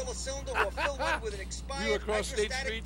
Good thing that State Street was a lot of grit on the ground. I mean, something to grab, but that was a scary looking run. You can get the CAT system, and that's Coastal Fire Systems. Head to www.coastalfiresystems.com for details and information. Nozzle area's Patty covered up. McGee's in East Islip. Wednesday is ladies' night at the best FD racing bar in Long Island. So think about Stop this. in anytime for a drink with good company, a great lunch and dinner menu, and of course those North famous goes back to Fatty's still being wings. perfect on the day. The 2020 now Fire Rescue it's EMS going Mega back Show to takes Twan's place question. February 15th and Does 16th 30 at the count? Brentwood Sports Fieldhouse at Suffolk Community College. Check out the latest, most up-to-date turnout gear, thermal cameras, apparatus, and more. Hundreds of vendors will be present to explain and demonstrate their product lines and services, we can do along it with at the the extrication grill. competition. See you next February in Brentwood at the Mega Show. The Bill Fox Company has been in business over 65 years, they gave it a specializing in shot. I custom gotta tell you that they- championship rings, everyone watches, did what they badges, could. pins, and They awards. got out there The as Bill fast as Fox they could. Company They has crafted pushed the teams championship and rings for the past state almost champions, got to including the the COs Westerners, contest. Flying Dutchmen, Well, let's Hobos, get the Wolves, ladders and in. Yellow Hornets, as well as the Firefighter Saw some good Combat racing so Challenge far today. competition. Bill Fox Company is the recognizing some name champs and hanging up there in the recognizing stands there, people. Check under them the big out on tree right in the Facebook, middle. Twitter, and on the web at you know, you hit it for any tournament, but www.billfoxco.com. Labor Day is Since kind of like, I know there's a 1973, couple Fire more, News but has kind been of a like the proud finale supporter of of the time-honored major tradition of New motorized. You York want to State just Drill get Team through it. Racing. As they approach Everyone 50 years have a covering the few, fire service throughout New York and sodas beyond, afterwards, Fire and then News is honored to kids go back continue to as the school, official season's publication kinda over. online coverage of New York State drill teams. Yeah, Look I for know, but ongoing coverage in Fire early News on start here, they try to get firenews.com and singing on early. Facebook, Twitter, and So you can Instagram. enjoy the day a little bit. The Titan Group is the But, trusted name in I don't remember, apparel like, Hicksville used customization to- industry as Always a seemed to be run one-stop like shop 5 for o'clock all at your night, drill so. team and department needs. Just As ran right always, into we the next offer day. all You our get to work in-house on, services, screen Tuesday printing, morning, you're like, embroidery, oh, my sublimation, God. and graphic It's design. worse than Take the Super advantage Bowl. of our It was- custom That's online that's ordering because it was system. that's the Simply most choose dangerous your parade in products, racing, choose your that logos, and Sunday have your night before members the pay tournament. online. All your orders Ooh, are Sunday night separated parade upon gets you delivery. people Browse around. the That vendor was- I got catalogs that was at a lot of fun. www.titangroup Glad to be young when that thing was apparel.com going and on. follow us on Instagram at Titan Group Racing. I raced Call us under at the weather a lot of Mondays. 631-859-0075 or see Artie Seskine or Devin And I know we Robinson always on the talk track. about it. All day. And you Gear do up, miss it, get but on. like, at the Hicksville Titan track. Like I said, if you didn't get a seat, Rosenbauer the Fire three-man ladder, you Apparatus weren't is going to be proud to sitting be at that. named as the They had exclusive big fire stands, apparatus huge manufacturer of stands. New York State drill teams. Rosenbauer is the #1 manufacturer crowd. of fire trucks on the planet and the industry leader in the next generation of Actually, who's reliable proud of the safety parade? evolutions like the smart aerial control system. If your department is considering an apparatus purchase, start the conversation with the local team at Eagle Fire Equipment and ensure top-notch service with their partners at Nassau Fire Apparatus. Call area code 855-222-1075 or like them on Facebook. Integrated Wireless Technologies is proud to be part of the New York State Drill Team family as the exclusive Motorola dealer for New York State drill teams. IWT is the Motorola manufacturer's representative and offers the full line of Motorola products to fire department as well as David Clark headsets and sound-off signal emergency lights. IWT is your one-stop shop for custom-engineered radio solutions, licensing assistance, dispatch solutions, and top-notch reliable service with fully insured technicians. Start your next radio upgrade with IWT. Check out their website at www.goiwt.com. With over 25 years of service in the fire industry, High Tech Fire and Safety continues to be a proud sponsor of New York State drill teams. High Tech has been honored to serve as master distributor for Morning Pride products, including state-of-the-art bunker gear, USAR gear, EMS gear, helmets, gloves, hoods, and boots. In addition to Morning Pride gear by Honeywell, High Tech also provides quality products, including ISG thermal imaging cameras and CMC rescue products and Deuce rescue systems, providing your fire department with the highest level of support and service for all your personal protection equipment needs. For personalized demos, speak to a certified sales specialist. Call 631-777-5170 or visit hightechfirenewyork.com. Not every evolution in vehicle rescue technology costs tens of thousands of dollars. The Beluga Glass Cutter finally makes windshield removal quick and safe, and fire departments can add the Beluga Glass Cutting Kit to their rescue setup for only $5.95. Head to www.coastalfiresystems.com to check out the Beluga in action.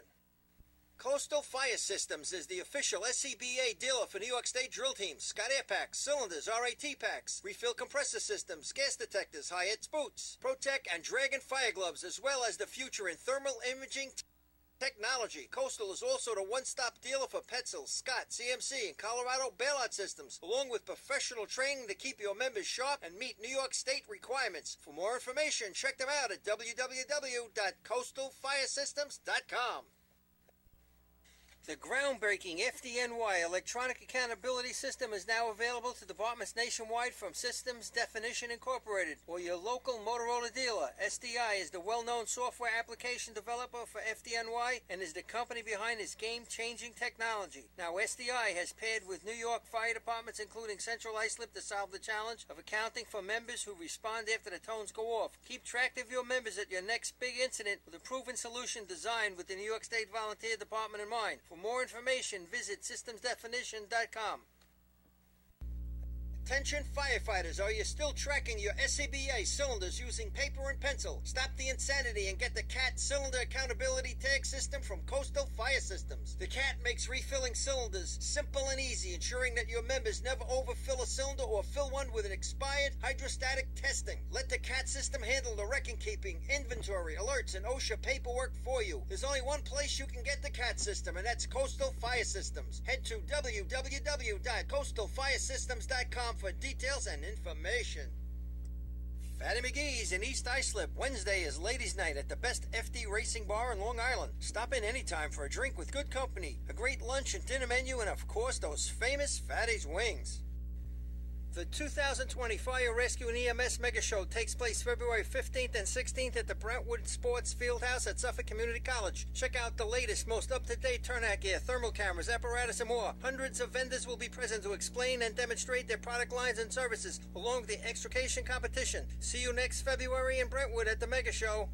The Bill Fox Company has been in business over 65 years, specializing in custom championship rings, watches, badges, pins, and awards. The Bill Fox. Attention firefighters, are you still tracking your SCBA cylinders using paper and pencil? Stop the insanity and get the CAT Cylinder Accountability Tag System from Coastal Fire Systems. The CAT makes refilling cylinders simple and easy, ensuring that your members never overfill a cylinder or fill one with an expired hydrostatic testing. Let the CAT system handle the record keeping, inventory, alerts, and OSHA paperwork for you. There's only one place you can get the CAT system, and that's Coastal Fire Systems. Head to www.coastalfiresystems.com for details and information.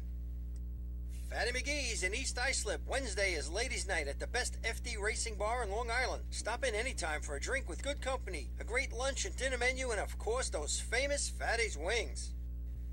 The 2020 Fire Rescue and EMS Mega Show takes place February 15th and 16th at the Brentwood Sports Fieldhouse at Suffolk Community College. Check out the latest, most up-to-date turnout gear, thermal cameras, apparatus, and more. Hundreds of vendors will be present to explain and demonstrate their product lines and services, along with the extrication competition. See you next February in Brentwood at the Mega Show.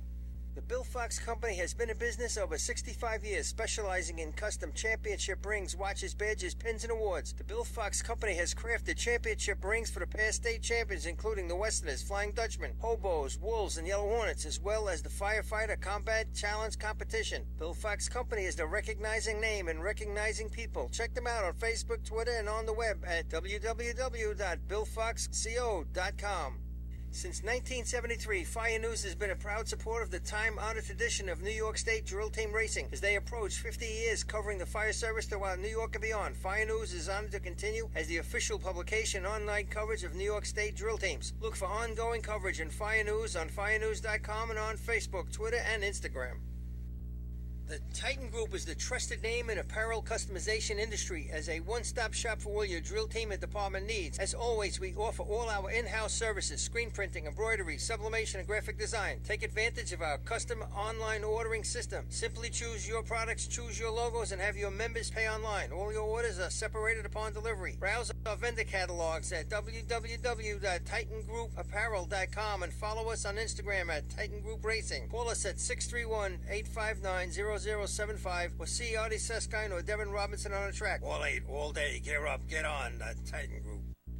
Rosenbauer Fire Apparatus is proud to be named as the exclusive fire apparatus manufacturer of New York State drill teams. Rosenbauer is the #1 manufacturer of fire trucks on the planet and the industry leader in the next generation of reliable safety evolutions like the Smart Aerial Control System. If your department is considering an apparatus purchase, start the conversation with the local team at Eagle Fire Equipment and ensure top-notch service with their partners at Nassau Fire Apparatus. Call area code 855-222-1075 or like them on Facebook. Integrated Wireless Technologies is proud to be part of the New York State Drill Team family as the exclusive Motorola dealer for New York State drill teams. IWT is the Motorola manufacturer's representative and offers the full line of Motorola products to fire department as well as David Clark headsets and sound-off signal emergency lights. IWT is your one-stop shop for custom-engineered radio solutions, licensing assistance, dispatch solutions, and top-notch reliable service with fully insured technicians. Start your next radio upgrade with IWT. Check out their website at www.goiwt.com. With over 25 years of service in the fire industry, High Tech Fire and Safety continues to be a proud sponsor of New York State drill teams. High Tech has been honored to serve as master distributor for Morning Pride products, including state-of-the-art bunker gear, USAR gear, EMS gear, helmets, gloves, hoods, and boots. In addition to Morning Pride gear by Honeywell, High Tech also provides quality products, including ISG thermal imaging cameras and CMC rescue products and Deuce rescue systems, providing your fire department with the highest level of support and service for all your personal protection equipment needs. For personalized demos, speak to a certified sales specialist. Call 631-777-5170 or visit hightechfirenewyork.com. Not every evolution in vehicle rescue technology costs tens of thousands of dollars. The Beluga Glass Cutter finally makes windshield removal quick and safe, and fire departments can add the Beluga Glass Cutting Kit to their rescue setup for only $5.95. Head to www.coastalfiresystems.com to check out the Beluga in action. Coastal Fire Systems is the official SCBA dealer for New York State drill teams. Scott air packs, cylinders, RAT packs, refill compressor systems, gas detectors, high-ed boots, Protec and Dragon fire gloves, as well as the future in thermal imaging technology. Coastal is also the one-stop dealer for Petzl, Scott, CMC, and Colorado bailout systems, along with professional training to keep your members sharp and meet New York State requirements. For more information, check them out at www.coastalfiresystems.com. The groundbreaking FDNY electronic accountability system is now available to departments nationwide from Systems Definition Incorporated or your local Motorola dealer. SDI is the well-known software application developer for FDNY and is the company behind this game-changing technology. Now, SDI has paired with New York fire departments, including Central Islip, to solve the challenge of accounting for members who respond after the tones go off. Keep track of your members at your next big incident with a proven solution designed with the New York State Volunteer Department in mind. For more information, visit systemsdefinition.com. Attention firefighters, are you still tracking your SCBA cylinders using paper and pencil? Stop the insanity and get the CAT Cylinder Accountability Tag System from Coastal Fire Systems. The CAT makes refilling cylinders simple and easy, ensuring that your members never overfill a cylinder or fill one with an expired hydrostatic testing. Let the CAT system handle the record-keeping, inventory, alerts, and OSHA paperwork for you. There's only one place you can get the CAT system, and that's Coastal Fire Systems. Head to www.coastalfiresystems.com for details and information. Fatty McGee's in East Islip. Wednesday is ladies' night at the best FD racing bar in Long Island. Stop in anytime for a drink with good company, a great lunch and dinner menu, and of course those famous Fatty's wings. The 2020 Fire Rescue and EMS Mega Show takes place February 15th and 16th at the Brentwood Sports Fieldhouse at Suffolk Community College. Check out the latest, most up-to-date turnout gear, thermal cameras, apparatus, and more. Hundreds to explain and demonstrate their product lines and services, along with the extrication competition. See you next February in Brentwood at the Mega Show. The Bill Fox Company has been in business over 65 years, specializing in custom championship rings, watches, badges, pins, and awards. The Bill Fox Company has crafted championship rings for the past state champions, including the Westerners, Flying Dutchmen, Hobos, Wolves, and Yellow Hornets, as well as the Firefighter Combat Challenge Competition. Bill Fox Company is the recognizing name and recognizing people. Check them out on Facebook, Twitter, and on the web at www.billfoxco.com. Since 1973, Fire News has been a proud supporter of the time-honored tradition of New York State drill team racing. As they approach 50 years covering the fire service throughout New York and beyond, Fire News is honored to continue as the official publication online coverage of New York State drill teams. Look for ongoing coverage in Fire News on firenews.com and on Facebook, Twitter, and Instagram. The Titan Group is the trusted name in apparel customization industry as a one-stop shop for all your drill team and department needs. As always, we offer all our in-house services, screen printing, embroidery, sublimation, and graphic design. Take advantage of our custom online ordering system. Simply choose your products, choose your logos, and have your members pay online. All your orders are separated upon delivery. Browse our vendor catalogs at www.titangrouapparel.com and follow us on Instagram at Titan Group Racing. Call us at 631-859-0075 or see Artie Seskine or Devin Robinson on a track. All 8, all day. Gear up, get on, the Titan Group. Rosenbauer Fire Apparatus is proud to be named as the exclusive fire apparatus manufacturer of New York State drill teams. Rosenbauer is the #1 manufacturer of fire trucks on the planet and the industry leader in the next generation of reliable safety evolutions like the Smart Aerial Control System. If your department is considering an apparatus purchase, start the conversation with the local team at Eagle Fire Equipment and ensure top-notch service with their partners at Nassau Fire Apparatus. Call area code 855-222-1075 or like them on Facebook. Integrated Wireless Technologies is proud to be part of the New York State Drill Team family as the exclusive Motorola dealer for New York State drill teams. IWT is the Motorola manufacturer's representative and offers the full line of Motorola products to fire department as well as David Clark headsets and sound-off signal emergency lights. IWT is your one-stop shop for custom-engineered radio solutions, licensing assistance, dispatch solutions, and top-notch reliable service with fully insured technicians. Start your next radio upgrade with IWT. Check out their website at www.goiwt.com. With over 25 years of service in the fire industry, High Tech Fire and Safety continues to be a proud sponsor of New York State drill teams. High Tech has been honored to serve as master distributor for Morning Pride products, including state-of-the-art bunker gear, USAR gear, EMS gear, helmets, gloves, hoods, and boots. In addition to Morning Pride gear by Honeywell, High Tech also provides quality products, including ISG thermal imaging cameras and CMC rescue products and Deuce rescue systems, providing your fire department with the highest level of support and service for all your personal protection equipment needs. For personalized demos, speak to a certified sales specialist. Call 631-777-5170 or visit hightechfirenewyork.com. Not every evolution in vehicle rescue technology costs tens of thousands of dollars. The Beluga Glass Cutter finally makes windshield removal quick and safe, and fire departments can add the Beluga Glass Cutting Kit to their rescue setup for only $5.95. Head to www.coastalfiresystems.com to check out the Beluga in action. Coastal Fire Systems is the official SCBA dealer for New York State drill teams. Scott Air Packs, cylinders, RAT packs, refill compressor systems, gas detectors, Hyatt's boots, Protec and Dragon fire gloves, as well as the future in thermal imaging technology. Coastal is also the one-stop dealer for Petzl, Scott, CMC, and Colorado bailout systems, along with professional training to keep your members sharp and meet New York State requirements. For more information, check them out at www.coastalfiresystems.com. The groundbreaking FDNY electronic accountability system is now available to departments nationwide from Systems Definition Incorporated or your local Motorola dealer. SDI is the well-known software application developer for FDNY and is the company behind this game-changing technology. Now, SDI has paired with New York fire departments, including Central Islip, to solve the challenge of accounting for members who respond after the tones go off. Keep track of your members at your next big incident with a proven solution designed with the New York State Volunteer Department in mind. For more information, visit systemsdefinition.com. Attention firefighters, are you still tracking your SCBA cylinders using paper and pencil? Stop the insanity and get the CAT Cylinder Accountability Tag System from Coastal Fire Systems. The CAT makes refilling cylinders simple and easy, ensuring that your members never overfill a cylinder or fill one with an expired hydrostatic testing. Let the CAT system handle the record-keeping, inventory, alerts, and OSHA paperwork for you. There's only one place you can get the CAT system, and that's Coastal Fire Systems. Head to www.coastalfiresystems.com for details and information. Fatty McGee's in East Islip. Wednesday is ladies' night at the best FD Racing Bar in Long Island. Stop in anytime for a drink with good company, a great lunch and dinner menu, and of course those famous Fatty's wings.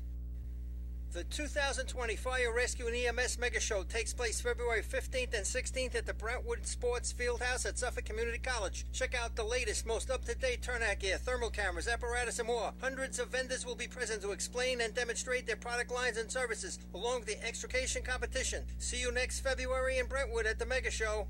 The Bill Fox Company has been in business over 65 years, specializing in custom championship rings, watches, badges, pins, and awards. The Bill Fox Company has crafted championship rings for the past state champions, including the Westerners, Flying Dutchman, Hobos, Wolves, and Yellow Hornets, as well as the Firefighter Combat Challenge Competition. Bill Fox Company is the recognizing name and recognizing people. Check them out on Facebook, Twitter, and on the web at www.billfoxco.com.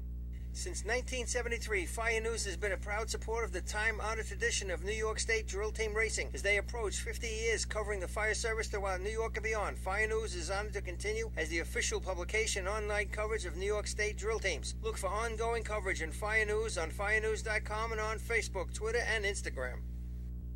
The Titan Group is the trusted name in apparel customization industry as a one-stop shop for all your drill team and department needs. As always, we offer all our in-house services, screen printing, embroidery, sublimation, and graphic design. Take advantage of our custom online ordering system. Simply choose your products, choose your logos, and have your members pay online. All your orders are separated upon delivery. Browse our vendor catalogs at www.titangrouapparel.com and follow us on Instagram at Titan Group Racing. Call us at 631-859-0075 or see Artie Seskine or Devin Robinson on the track. All 8, all day. Gear up, get on. The Titan Group. Rosenbauer Fire Apparatus is proud to be named as the exclusive fire apparatus manufacturer of New York State drill teams. Rosenbauer is the #1 manufacturer of fire trucks on the planet and the industry leader in the next generation of reliable safety evolutions like the Smart Aerial Control System. If your department is considering an apparatus purchase, start the conversation with the local team at Eagle Fire Equipment and ensure top-notch service with their partners at Nassau Fire Apparatus. Call area code 855-222-1075 or like them on Facebook. Integrated Wireless Technologies is proud to be part of the New York State Drill Team family as the exclusive Motorola dealer for New York State Drill Teams. IWT is the Motorola manufacturer's representative and offers the full line of Motorola products to fire department as well as David Clark headsets and sound-off signal emergency lights. IWT is your one-stop shop for custom-engineered radio solutions, licensing assistance, dispatch solutions, and top-notch reliable service with fully insured technicians. Start your next radio upgrade with IWT. Check out their website at www.goiwt.com. With over 25 years of service in the fire industry, High-Tech Fire and Safety continues to be a proud sponsor of New York State drill teams. High-Tech has been honored to serve as master distributor for Morning Pride products, including state-of-the-art bunker gear, USAR gear, EMS gear, helmets, gloves, hoods, and boots. In addition to Morning Pride gear by Honeywell, High-Tech also provides quality products, including ISG thermal imaging cameras and CMC rescue products and Deuce rescue systems, providing your fire department with the highest level of support and service for all your personal protection equipment needs. For personalized demos, speak to a certified sales specialist. Call 631-777-5170 or visit hightechfirenewyork.com. Not every evolution in vehicle rescue technology costs tens of thousands of dollars. The Beluga Glass Cutter finally makes windshield removal quick and safe, and fire departments can add the Beluga Glass Cutting Kit to their rescue setup for only $5.95. Head to www.coastalfiresystems.com to check out the Beluga in action. Coastal Fire Systems is the official SCBA dealer for New York State drill teams. Scott Air Packs, cylinders, RAT packs, refill compressor systems, gas detectors, Hyatt's boots, Protec and Dragon fire gloves, as well as the future in thermal imaging technology. Coastal is also the one-stop dealer for Petzl, Scott, CMC, and Colorado bailout systems, along with professional training to keep your members sharp and meet New York State requirements. For more information, check them out at www.coastalfiresystems.com. The groundbreaking FDNY electronic accountability system is now available to departments nationwide from Systems Definition Incorporated or your local Motorola dealer. SDI is the well-known software application developer for FDNY and is the company behind this game-changing technology. Now, SDI has paired with New York fire departments, including Central Islip, to solve the challenge of accounting for members who respond after the tones go off. Keep track of your members at your next big incident with a proven solution designed with the New York State Volunteer Department in mind. For more information, visit systemsdefinition.com. Attention firefighters, are you still tracking your SCBA cylinders using paper and pencil? Stop the insanity and get the CAT Cylinder Accountability Tag System from Coastal Fire Systems. The CAT makes refilling cylinders simple and easy, ensuring that your members never overfill a cylinder or fill one with an expired hydrostatic testing. Let the CAT system handle the record-keeping, inventory, alerts, and OSHA paperwork for you. There's only one place you can get the CAT system, and that's Coastal Fire Systems. Head to www.coastalfiresystems.com for details and information. Fatty McGee's in East Islip. Wednesday is ladies' night at the best FD Racing Bar in Long Island. Stop in anytime for a drink with good company, a great lunch and dinner menu, and of course those famous Fatty's wings. The 2020 Fire Rescue and EMS Mega Show takes place February 15th and 16th at the Brentwood Sports Fieldhouse at Suffolk Community College. Check out the latest, most up-to-date turnout gear, thermal cameras, apparatus, and more. Hundreds of vendors will be present to explain and demonstrate their product lines and services, along with the extrication competition. See you next February in Brentwood at the Mega Show. The Bill Fox Company has been in business over 65 years, specializing in custom championship rings, watches, badges, pins, and awards. The Bill Fox Company has crafted championship rings for the past state champions, including the Westerners, Flying Dutchman, Hobos, Wolves, and Yellow Hornets, as well as the Firefighter Combat Challenge Competition. Bill Fox Company is the recognizing name and recognizing people. Check them out on Facebook, Twitter, and on the web at www.billfoxco.com. Since 1973, Fire News has been a proud supporter of the time-honored tradition of New York State drill team racing. As they approach 50 years covering the fire service throughout New York and beyond, Fire News is honored to continue as the official publication and online coverage of New York State drill teams. Look for ongoing coverage in Fire News on firenews.com and on Facebook, Twitter, and Instagram.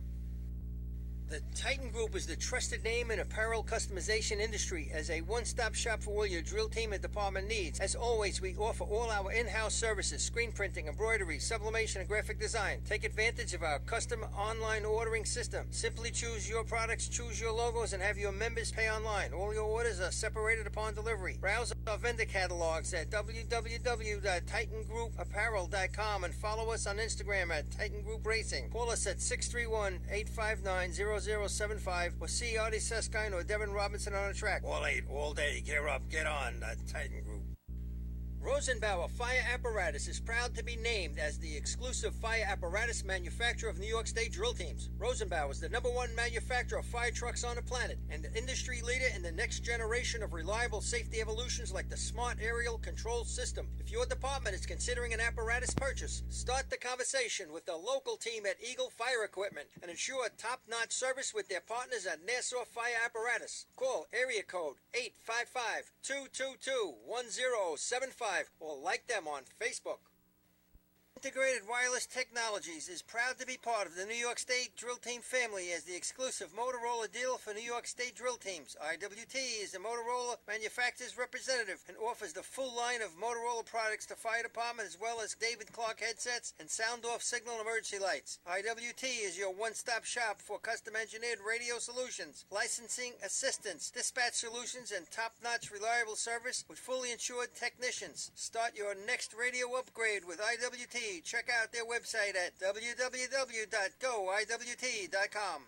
With over 25 years of service in the fire industry, High-Tech Fire and Safety continues to be a proud sponsor of New York State drill teams. High-Tech has been honored to serve as master distributor for Morning Pride products, including state-of-the-art bunker gear, USAR gear, EMS gear, helmets, gloves, hoods, and boots. In addition to Morning Pride gear by Honeywell, High-Tech also provides quality products, including ISG thermal imaging cameras and CMC rescue products and Deuce rescue systems, providing your fire department with the highest level of support and service for all your personal protection equipment needs. For personalized demos, speak to a certified sales specialist. Call 631-777-5170 or visit hightechfirenewyork.com.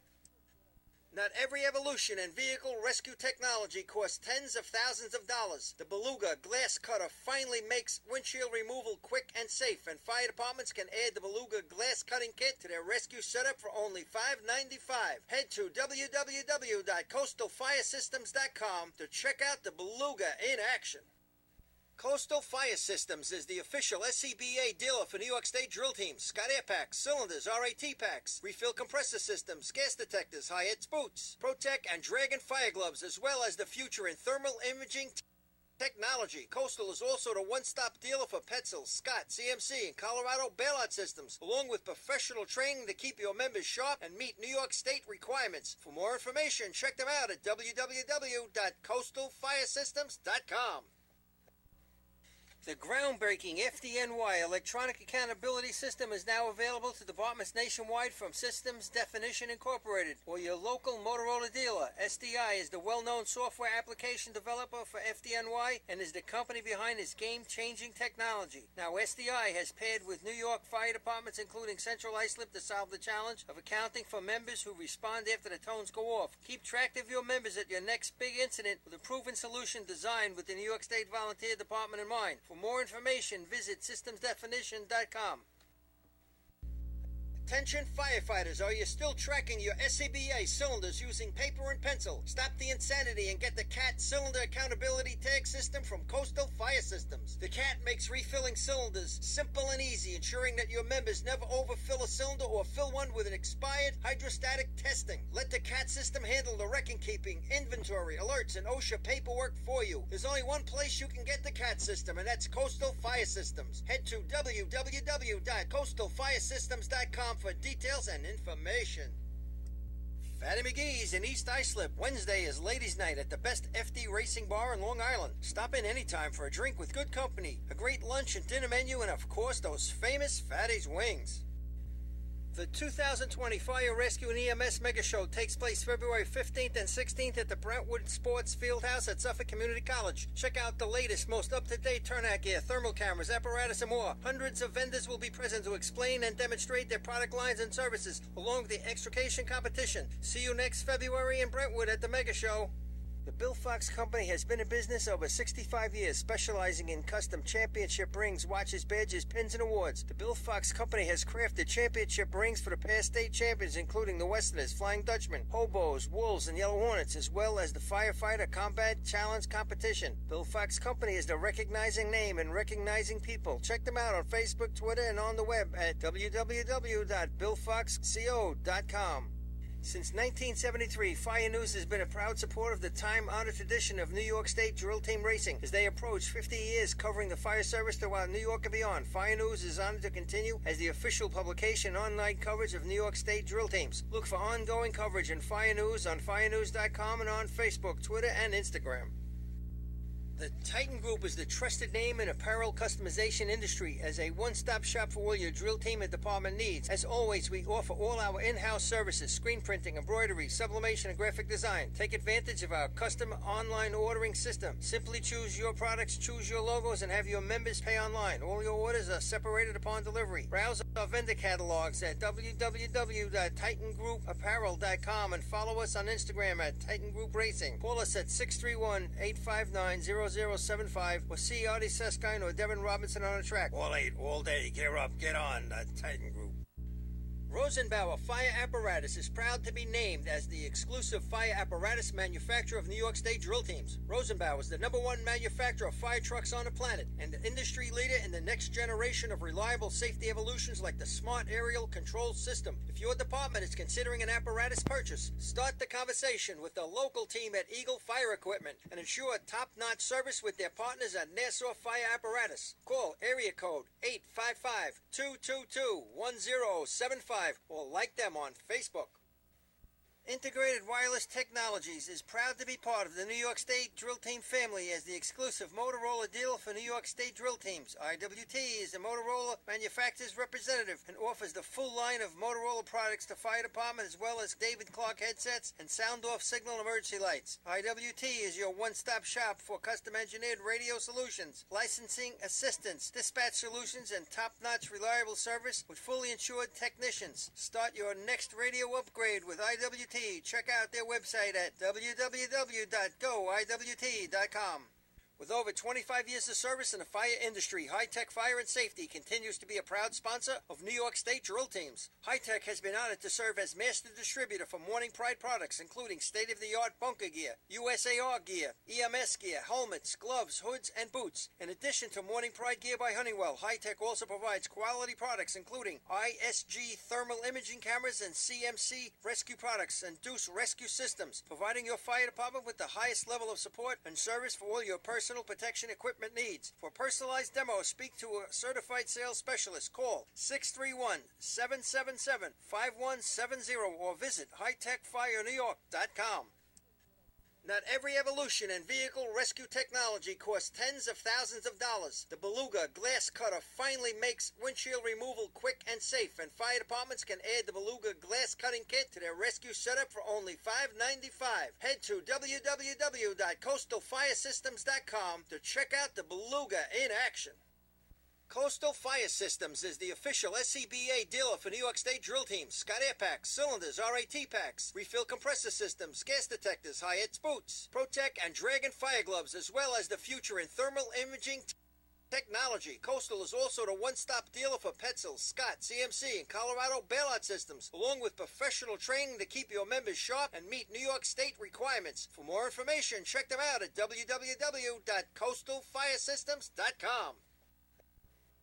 The groundbreaking FDNY electronic accountability system is now available to departments nationwide from Systems Definition Incorporated or your local Motorola dealer. SDI is the well-known software application developer for FDNY and is the company behind this game-changing technology. Now, SDI has paired with New York fire departments, including Central Islip, to solve the challenge of accounting for members who respond after the tones go off. Keep track of your members at your next big incident with a proven solution designed with the New York State Volunteer Department in mind. For more information, visit systemsdefinition.com.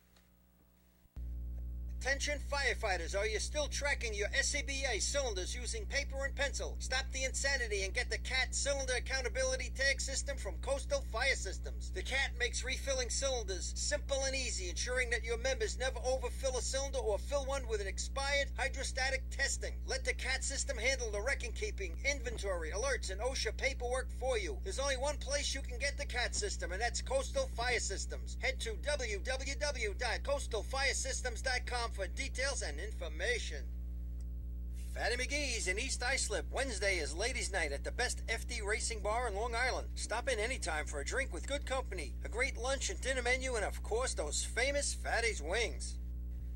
The 2020 Fire Rescue and EMS Mega Show takes place February 15th and 16th at the Brentwood Sports Fieldhouse at Suffolk Community College. Check out the latest, most up-to-date turnout gear, thermal cameras, apparatus, and more. Hundreds of vendors will be present to explain and demonstrate their product lines and services, along with the extrication competition. See you next February in Brentwood at the Mega Show.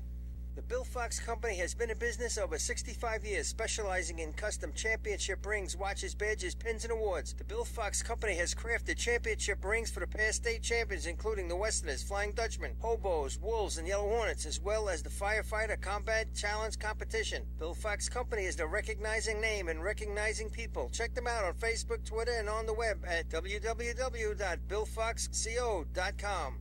Since 1973, Fire News has been a proud supporter of the time-honored tradition of New York State drill team racing. As they approach 50 years covering the fire service throughout New York and beyond, Fire News is honored to continue as the official publication and online coverage of New York State drill teams. Look for ongoing coverage in Fire News on firenews.com and on Facebook, Twitter, and Instagram.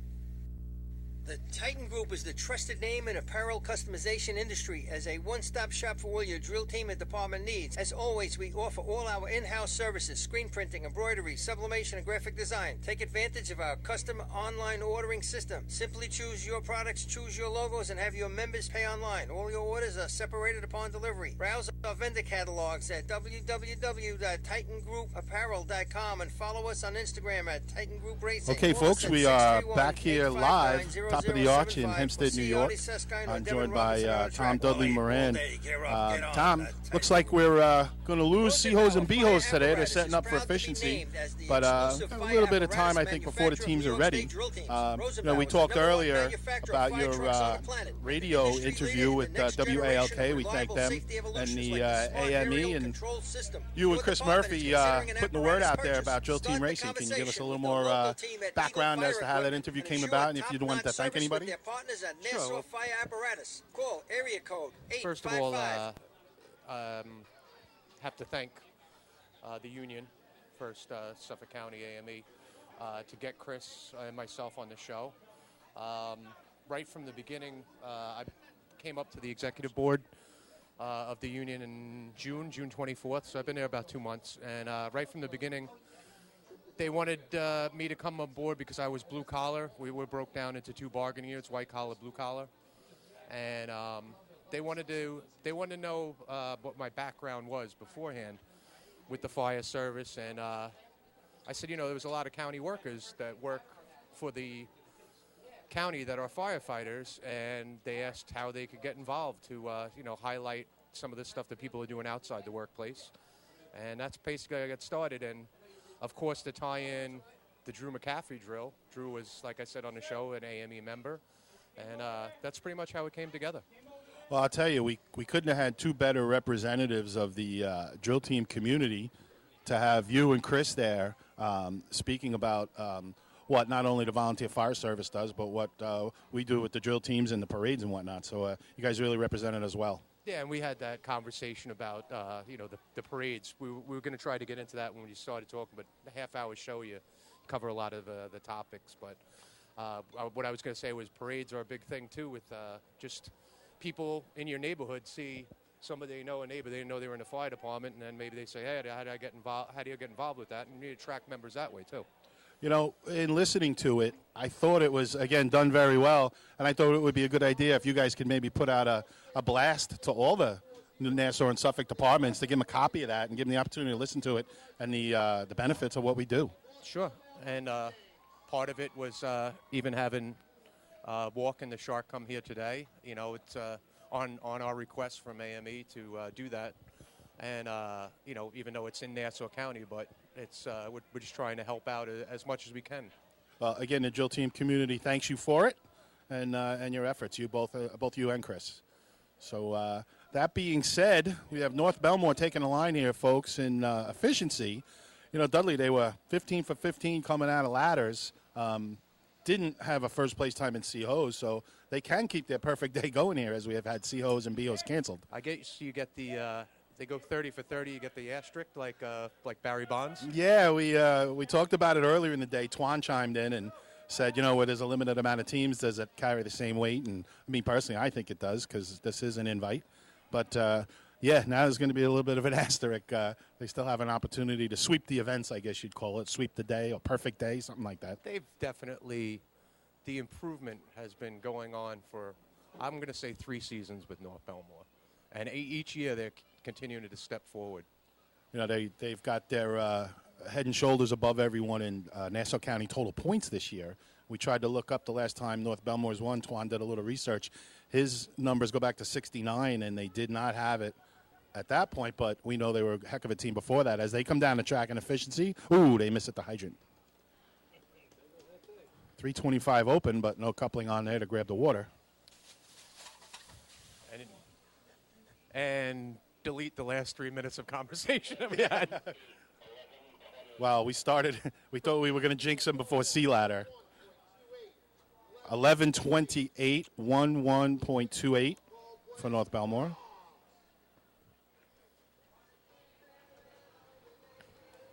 It was also good. I'm glad that I could come up here, especially on Labor Day, and unions being such a huge part of labor. The labor movement right now is we're in a place now where probably about 18% of the workforce. Post World War II, we were almost at 50%, and it's getting harder and harder for. There's obstacles being put into place for against the unions. Just had the Janus decision last year.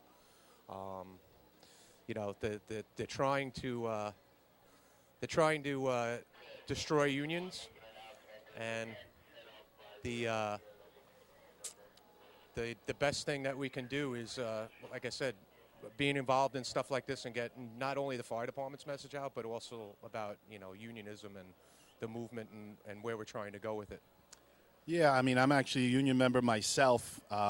Some would argue over the last few decades, or maybe a few decades ago, unions maybe got a little too powerful and got a little too strong, maybe for the good of all.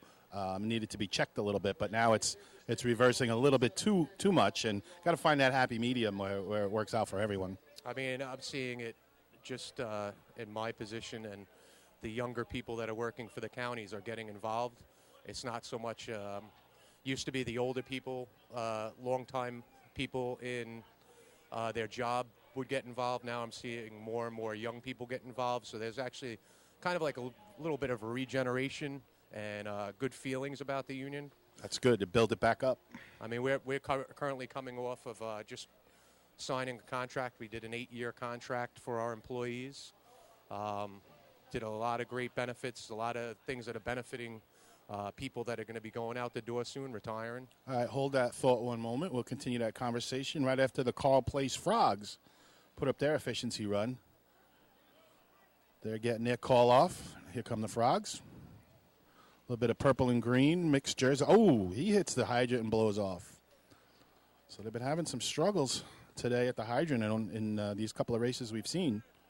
Carl Place going to complete it, as there is no overtime other than motor pump today.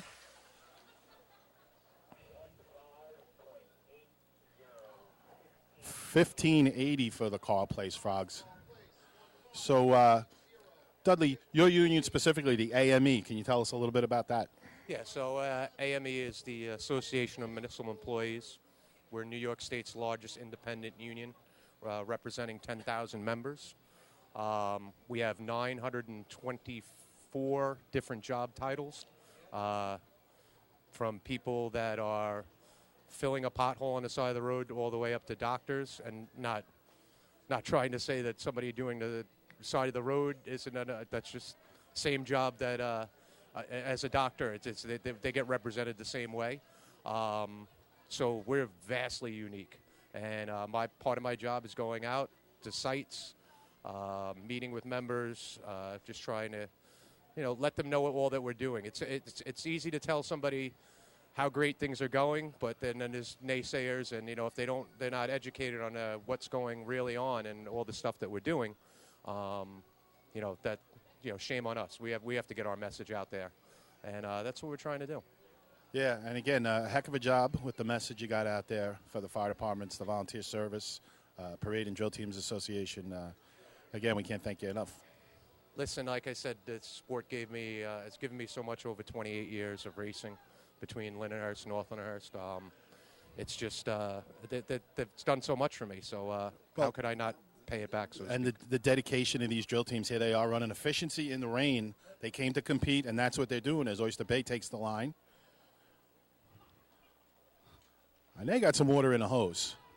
Now, again, water really strong here in Hempstead. Let's see if these kids can hang on. They do. He's shooting an extra 35 feet there. He didn't get up to the nozzle line, but again, that's the quick water, 355 hydrant. I mean, anywhere in the state? 10-15 for Oyster Bay. Anywhere. This is the best place to run efficiency. Oh. I mean, if you can hook up at the hydrant here, that water blasts you down the street, man. You just gotta have legs and get out there. I'm talking many moons ago, but I can remember the state drill here. And so it had to be many moons because I was on the nozzle, but we ran an 8.95 and we took 5th. So, usually you figure an 8, you're in for solid points, but here anything goes. And then you come back to reality and pump. Yeah, well, we talked about it earlier, how each track has its uniqueness. And, everybody talks about the water here, and for the newbies out there, B-hose, C-hose efficiency, it's the best. Motor pump, completely different animal, almost the opposite end of the spectrum. You run a 6.5 or a 6.4 here, you're usually getting 5 points with that shot.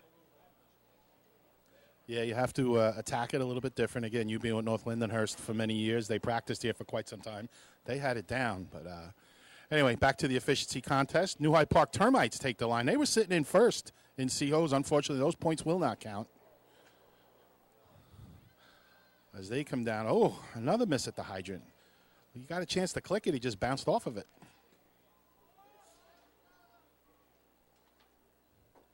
So they're going to finish it up. He gets a little kick at the nozzle. Backup man gave up a little early. Devin lost his hat. He was quick to replace that hat quickly after he put the hose down on the ground. Well, those of us that are follically challenged have to watch the cover-up. 1479 for New Hyde Park. What's the old saying? Grass doesn't grow on a busy street?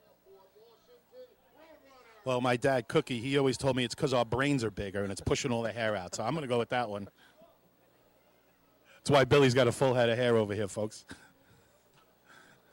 Yeah. Oh, it might be getting a little thin there. When I came up here, I'm looking at Billy has his notebook open, and he's got, for some reason, it says Ellesmere crossed out Port Washington with all his Port Washington notes. I don't know how he got. I don't know the filing system, but yeah. How did E get in with the P's? If it was a Dansville and Ellesmere, you could understand, but Ellesmere and Port. When I was a kid, I used to think Ellesmere was in Suffolk County because they were always at they would come to Patchogue and race at the I think they went to Lindy a couple of times too. Yeah. Bout used to come to Lindy too. Sure. Maybe that's who I'm remembering. But when you're a kid, we're the age of not having the internet. Your parents would be like, go look it up in the encyclopedia. So that's how you got your information.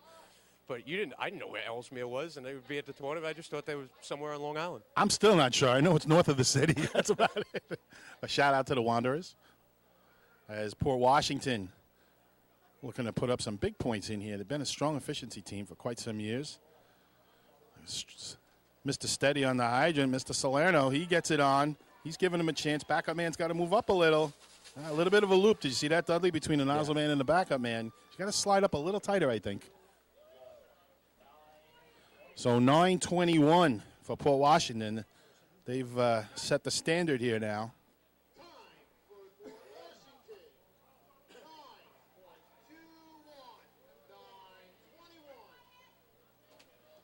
So So we've been talking Port in a little bit of a rebuild. Some bodies they had last year when they were third place at the state championship. They didn't get them all back, although a couple trickled back here late in the season, but they're sticking with it. Yeah, that's the thing, because every team goes through it. I mean, the St. James starting their day in sea hose for a lot of years, not running ladders, and that only gives you the desire to get better and be able to run all 8 contests. I mean, for a team that had RJ climbing the state tournament, I mean. Hey, I was throwing for that. Nobody had it harder than me. I was begging him to stop. He didn't want to hear it. We were just supposed to run the truck, so we were ready for Seahos, and he got in his brain he wanted to climb it. Thanks, RJ. My shoulder still hurts. So reminiscing a little bit, let's get back to present. Farmingville Bandits on the line. Dudley, we hear you might have some interest in this team, wearing their colors today. And there's silence. And they got water in the hose. Got to pull it out. He gets up near the line, finds the flap. Don't know if that's going to beat the 21. Nope. 9:39 for the Farmingville Bandits, so a nice shot. Didn't quite have the first water on there. How many times in your career did you enter into one of these drills where it started to rain and, maybe you had second, first place in a hose event that got thrown out the window? I honestly don't remember that many, or maybe I've just blocked them out because it's so frustrating to put up a shot and then you don't get credit for it, so to speak. But I have to pat the team captains on the back and the officials, and I'm sure the host was involved, to make a quick decision. We had a little drizzle. They did cover portions of the track. The drizzle stopped. They tried to force dry it, and then the rain just came, and it looks like it's going to stay for several hours. So they made the decision, let's scrap those 2 races and get into the ones we can run. Now, if this was a state drill, we'd be here for quite some time, or we'd be back tomorrow. Westbury taking the line. I thought it was interesting, and Billy, you could confirm this. I think you saw it as well. While they were getting ready to run efficiency, a couple of guys from Westbury down here at the nozzle line looked like they were showing the nozzle man how to do his thing. So is this guy new? Yeah, we got Rath stepping in today, and 2 misses at the hydrant. Now he's on. Yeah, he's stepping in today because we're missing our normal nozzle team is away at college. All right, that was respectable. They held on. 2 dudes go away, kind of happens. 11.92 for the Turtles, 11.92. All right, Hornets on the line. No points on the day for the Hornets.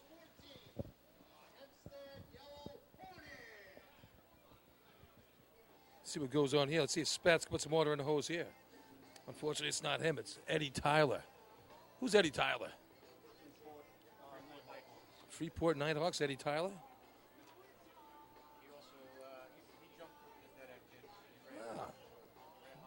Former dead-end kid, Hydra Man there as well. Title winner with Dudley, I think, back in the day. Was that a Dudley championship too? No, it was not. You didn't win the title there? No. Oh, Merck was there for that, right? Merck was there, yes. He showed me the tattoo on his thigh. It's really cool. He did, right on his inner thigh. Said it hurt like hell when they put it on there, too. All right, here we go. Looks like Mike's going to be calling him off, so he's driving the event today. Best place to be in this efficiency contest, I think. Calling him off. All right, here we go. Hornets got the track. Oh, and they go right past the hydrant. Quick recovery, though. Oh, and now the hose breaks at the first coupling. And get the towels out, get the rollers. Still no time, failed to complete the contest. So it's a no time, Fred. Yeah. All right, here's your efficiency champion for the year right now, the North Merrick Stump Jumpers, 13 points on the year. Had this one sewn up before the day even began. Would have liked that shot back at the state tournament. They beat the water down the track. They didn't have that that momentum that they usually like to have when they run the contest. Oh, look at this. Our partner, Lenny. They are the best dressed drill team. They got him a. How does he get a hat? All the good work I've done for you guys over the years, and Lenny gets the North Merrick hat. Oh man, he's a Suffolk County guy. He's an enemy. He's a traitor. He's in our town. Oh my good Lord. I think all you need to look at is what B truck do they have. I was on that B truck before Lenny was. Officially. All right, so North Merrick's getting ready to take the course. As a flock of geese flies right over the track. That's protestable. Yeah, the wild geese. Alex Bay. All right, here we go. North Merrick going to take the track right now. Paul Wilder's calling him off.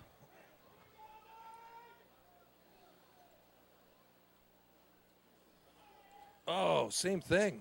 Hits and turns off. Water back in the hose.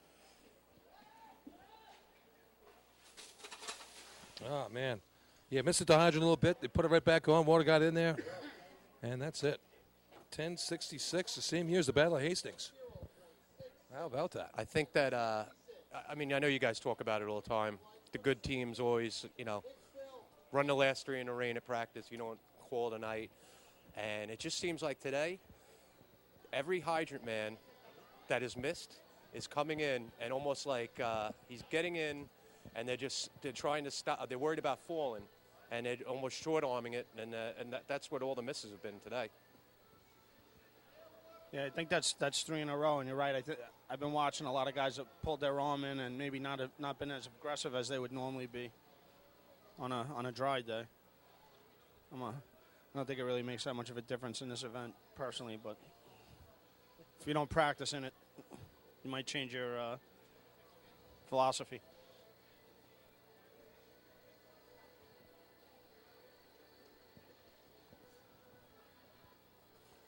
So Hicksville getting ready to take the course. I know they can run some heavy efficiency.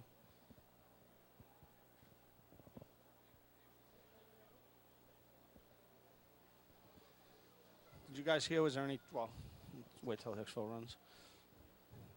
They're off the light. Oh, another miss. He actually looked like he slipped. Another miss at the hydrant. Hydrant man having a rough day so far, huh, Dudley?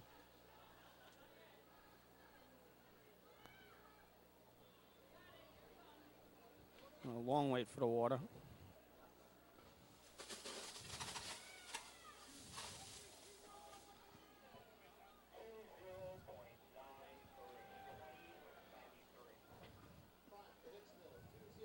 Are there any nines up?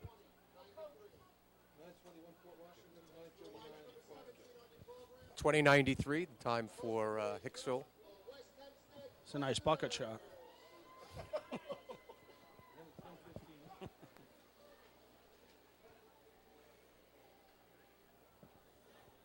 So I like how you invited me up here, and now you and Billy have no microphones, and the two union guys have, that's how we work. We just roll in, and that's how we roll. Literally. Billy and I are both in unions, just not yours. Well, I'm sorry for you. We actually work in our union, buddy. You know what AME's logo, what our slogan is, right?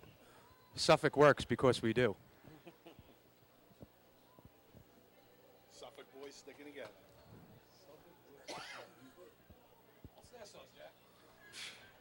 You're asking mine or Nassau's? It's we work for you, actually. That's our slogan.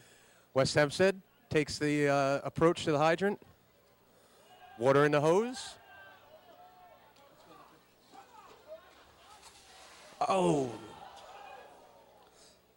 Nozzle man lost the nozzle. I don't know if that's the best idea. Gerard's down on his knees by himself. Oh, and the backup man took the nozzle and finished the run. 17:93 for West Hempstead. Well, hard to think that one team left to go, and there's a bunch of 11s out there that are on the board. You know, Dudley, I saw the nozzle man's got his sleeves rolled up, showing off his tattoos. You got to hold on to the nozzle if you're going to roll up the sleeves and look tough. It looks like he went just to take like an extra step and it almost looked like the hose moved back a little on him, and then he lost it. Yeah, it looked like he had an initial shot at the target, and then it just that kickback, the back pressure of the water reducing from 2.5 to around an inch. It just kicked his butt a little bit.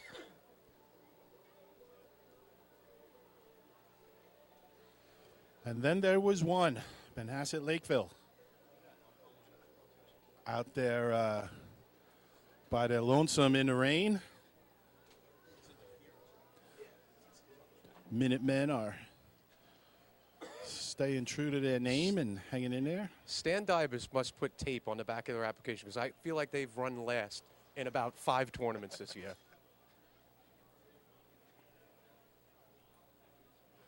That Mike Ward calling him off? Hard to tell from here. Could be.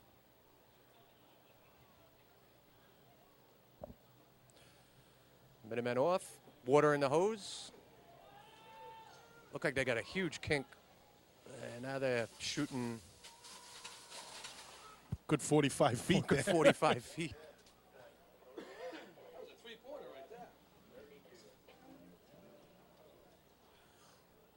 So that was 11:32 for Manhasset. So thanks for having me on, and enjoy your Labor Day. Remember Labor and Labor Day. That's right, And, Labor Day. I will see you. Brought to you by the Union, Labor Day. Beautiful, beautiful tie-in, Bill. Beautiful tie-in. Sure thing. I'll speak to you guys soon, and I'm going to go enjoy Motor Pump. It's Hey, good talking keep to you, up the Len, good Bill, work. Keep the and faith, Jack. Dudley. Jack, my brother in the union, and my 2 union members here. Union. That's right. Union all the way. All right, folks, the commercial's over. He paid his dues, though. For more of that, go back online, and you can check out yesterday's 30-minute dissertation. All right, we're still waiting on a protest here from North Belmore. Right now, sitting in first place with the 921 is the Roadrunners. 39 by the Farmerville Bandits is good enough for second right now. So we'll see how that shakes out here. Following those, we have a 10-15 for the Teddy's Boys and a 10-66 for the Stump Jumpers. And that 11-28 by the Dinks is still holding on for 1 point as we speak. The protest is disallowed by the North Belmore protest, so we'll see if they go to the grievance committee or not. We'll wait till it's official, and then I'll give you the final results of the contest. This way we don't screw up your score sheet at home like I've done many times up here myself. Writing teams off early. A lot of cross-outs on Billy's sheets, folks, but ultimately he gets it right. Eventually. Billy's like our... It might be on Thursday, but I'll get it right. He said move the equipment, move so the equipment, I so guess we're they're good. not calling the grievance committee. So Port Washington taking 5 points. Farmingville jumping up with another 4 points in second.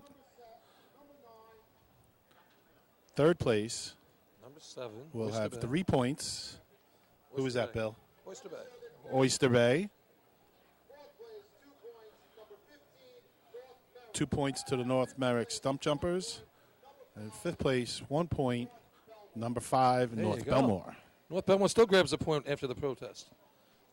All So right. Billy is working feverishly doing his math. He's got his shoes off, counting on his toes, and Yeah. he's going to give you a rundown of the total points when he's ready. Bill? Got it all ready to go. Rinky Dinks leading your tournament, 16 points on the day. 10 points for Port Washington, second place. 9 for the Hicksville Hicks. 8 for Farmingville. And then we go to 6 for North Merrick, and then a 4 after that for West Hempstead. So there you have it. 2 races to go. North Belmore in the with lead. the 6-point lead. So Port Washington wants to catch him. They're going to need a little help. Now, if we dry up, which probably isn't going to happen, will they try and squeeze those other 2 events back in? I don't know, Bill. They said that they were canceled when it was announced officially on the PA. You know, from our official Chris Perry, Canceled said it was means canceled. Yeah. So there we go. So he didn't use the word postponed. I did listen for that. You feel real bad for a team like New Hyde Park, 1268. Heavy shot there. I would have liked to have seen what West Hempstead and Hicksville would have had to say about that. Maybe North Merrick. Love to see a nice 12 shot. All right. I'm going to give Fred an opportunity to run commercials. commercial? Fred, are you hearing us? All right. Stick around. We got Motor Pump coming up, buckets. We'll finish up this Labor Day with you.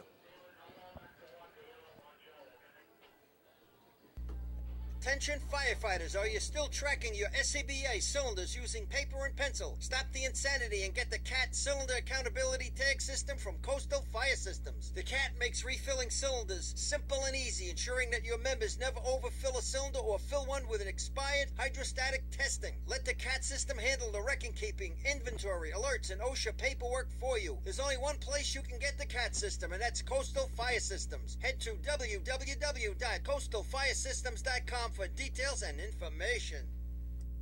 Fatty McGee's in East Islip. Wednesday is ladies' night at the best FD Racing Bar in Long Island. Stop in anytime for a drink with good company, a great lunch and dinner menu, and of course those famous Fatty's wings. The 2020 Fire Rescue and EMS Mega Show takes place February 15th and 16th at the Brentwood Sports Fieldhouse at Suffolk Community College. Check out the latest, most up-to-date turnout gear, thermal cameras, apparatus, and more. Hundreds of vendors will be present to explain and demonstrate their product lines and services, along with the extrication competition. See you next February in Brentwood at the Mega Show. The Bill Fox Company has been in business over 65 years, specializing in custom championship rings, watches, badges, pins, and awards. The Bill Fox Company has crafted championship rings for the past state champions, including the Westerners, Flying Dutchman, Hobos, Wolves, and Yellow Hornets, as well as the Firefighter Combat Challenge Competition. Bill Fox Company is the recognizing name and recognizing people. Check them out on Facebook, Twitter, and on the web at www.billfoxco.com. Since 1973, Fire News has been a proud supporter of the time-honored tradition of New York State drill team racing. As they approach 50 years covering the fire service throughout New York and beyond, Fire News is honored to continue as the official publication and online coverage of New York State drill teams. Look for ongoing coverage in Fire News on firenews.com and on Facebook, Twitter, and Instagram. The Titan Group is the trusted name in apparel customization industry as a one-stop shop for all your drill team and department needs. As always, we offer all our in-house services, screen printing, embroidery, sublimation, and graphic design. Take advantage of our custom online ordering system. Simply choose your products, choose your logos, and have your members pay online. All your orders are separated upon delivery. Browse our vendor catalogs at www.titangrouapparel.com and follow us on Instagram at Titan Group Racing. Call us at 631-859-0075 or see Artie Seskine or Devin Robinson on the track. All 8, all day. Gear up, get on. The Titan Group.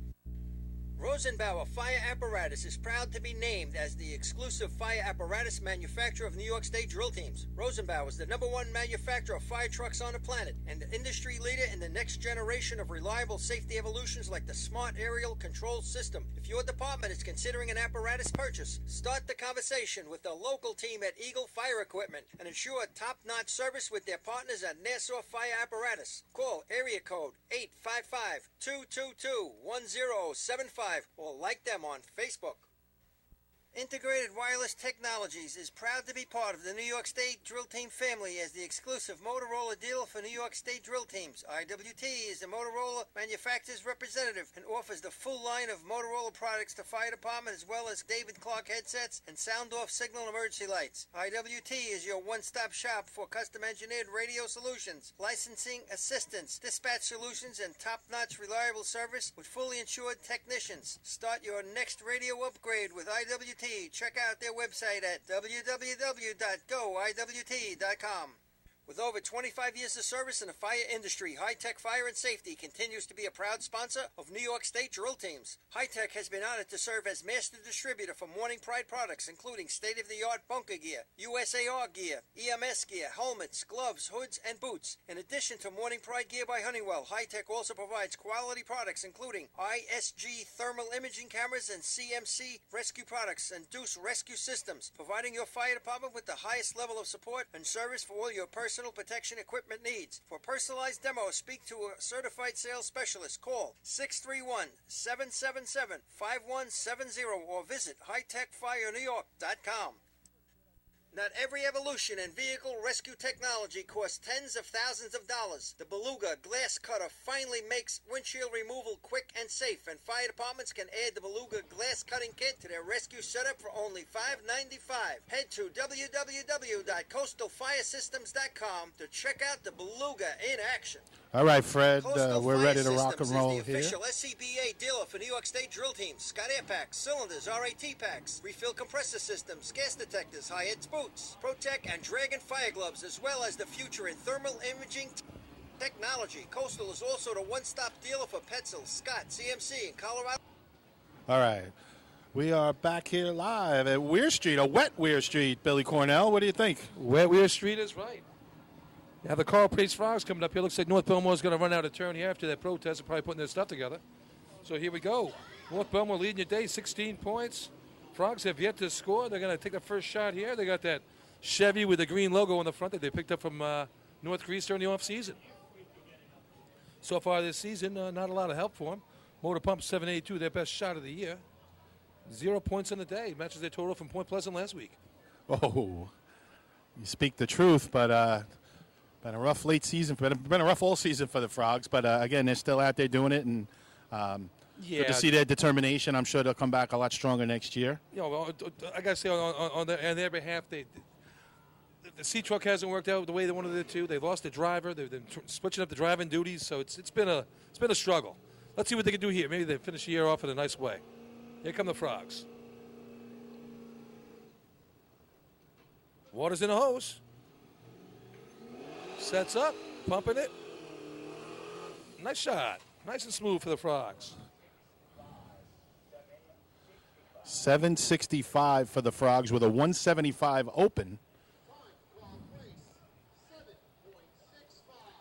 597 water out. Really waited to put that water on there. I mean, the waited pump. to pump. Waited Yeah. to pump, yeah.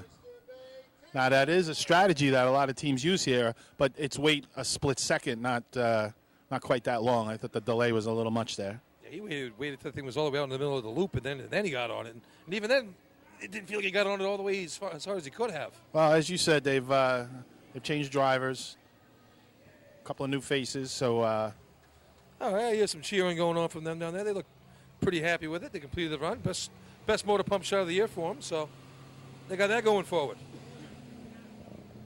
All right, here comes your Teddy's boys up next.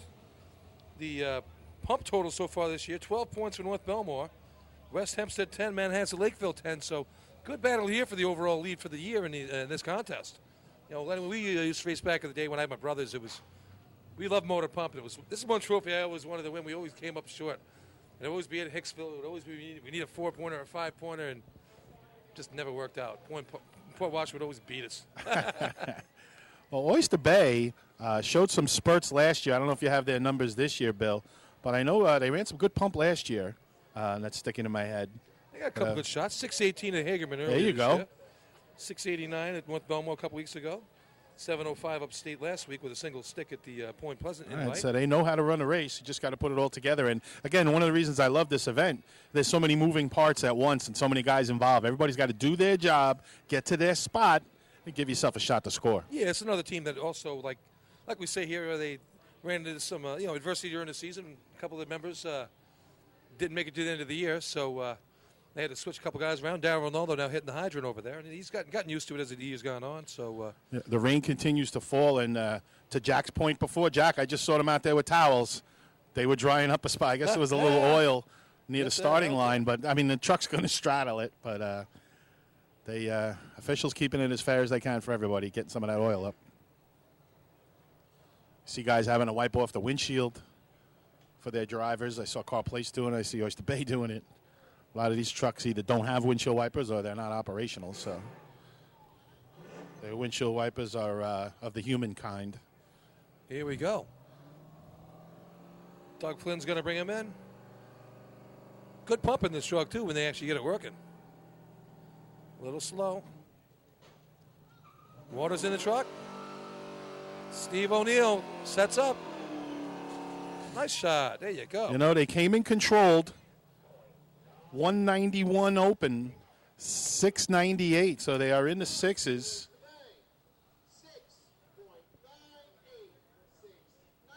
I had 566 water out. So just over a 1-3 hit, which isn't terrible here. You know, you want to be 1-2 or better typically to say you really hit it good, and that was a pretty darn good hit. So again, we've talked about the water here. You don't see a lot of sixes. That's going to be a solid shot. That's definitely going to take some points today, I think. Oyster Bay seems content with that shot.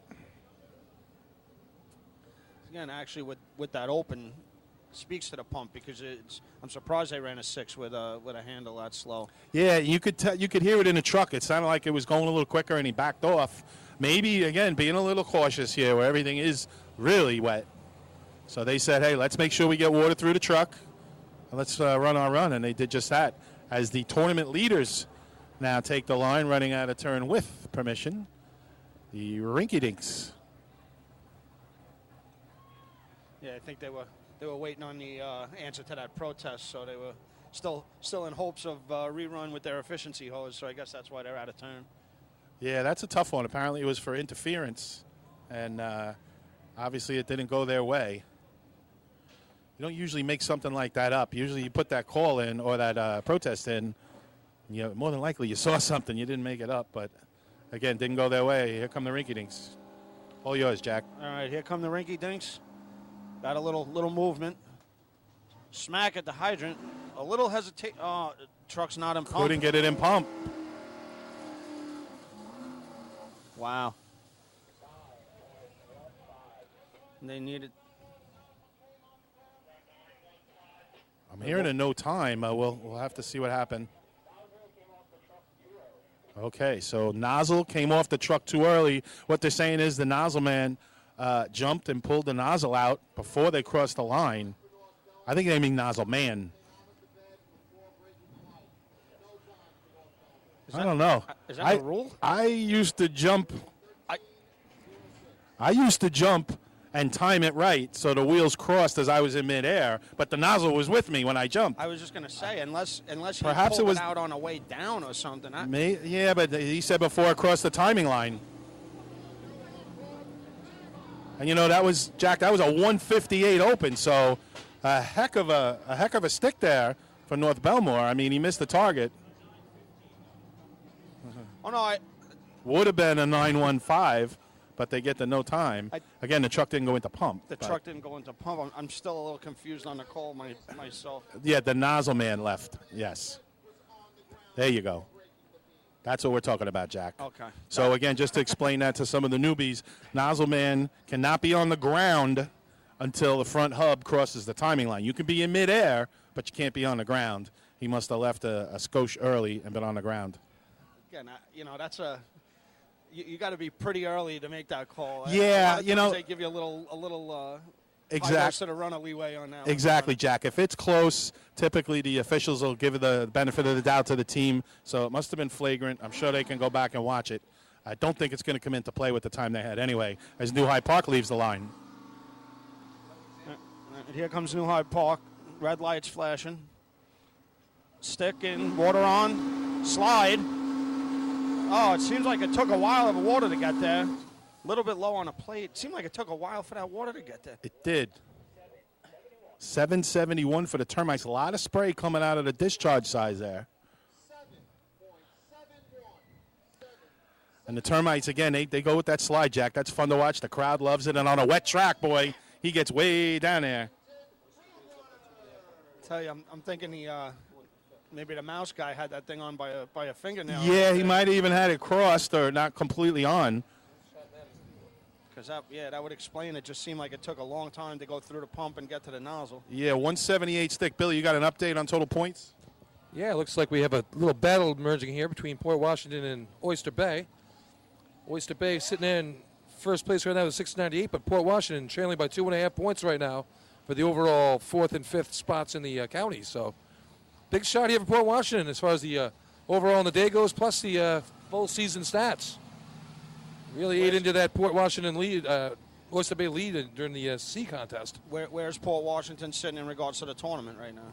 And in the tournament, Port's got 3. Port's got 10, and Oyster Bay's got 3. But so 10 points. This is a big shot for them overall. North Belmore just missing here with an overtime. Doors wide open for them to get back in the game. A 5-pointer, they can go tie this up going into buckets. Yeah, that'd be something. It looked like it was going to be a runaway, and things have tightened up. Well, when you take away 2 contests, that rain put a kibosh on the momentum, I guess. That and Billy jinxing them about 17 I times. jinxed them. Yeah. That matters. Put it in pump. Stay on the truck. I don't know. And I have to see a replay of that foot on the ground thing. Oh, Sometimes officials want to be part of the game, I think. Nah, maybe those Suffolk guys that are out there wearing the Wildcat jerseys. All right, here comes Port Washington. Here comes Port. Oh, tournament. Water's in the truck. Anthony eats it up. Nozzle man down, right at the line. Oh, just a little low. Just a little low. We'll see where that comes in. Where it's gonna come in. 185 on a stick. It's not going to catch at Oyster Bay time.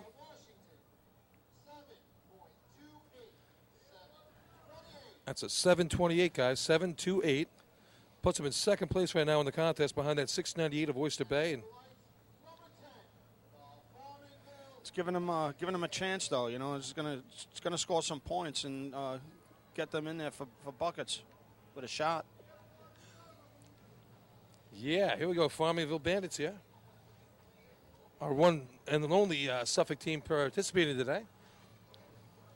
You know, I'm just thinking about what you said on that foot on the ground. I think if you're at the North Belmore camp right now, you get disallowed to protest and then called on the next shot within 3 minutes. Within 3 minutes of each other, you're kind of thinking, wait a second. That seems a little fishy to me. That's why I got to look at that replay. Yeah, red flag right You know, now, challenge flag. If you had $100, you could go to the truck and you put a replay in with Fred in the replay booth. Yeah, that's it.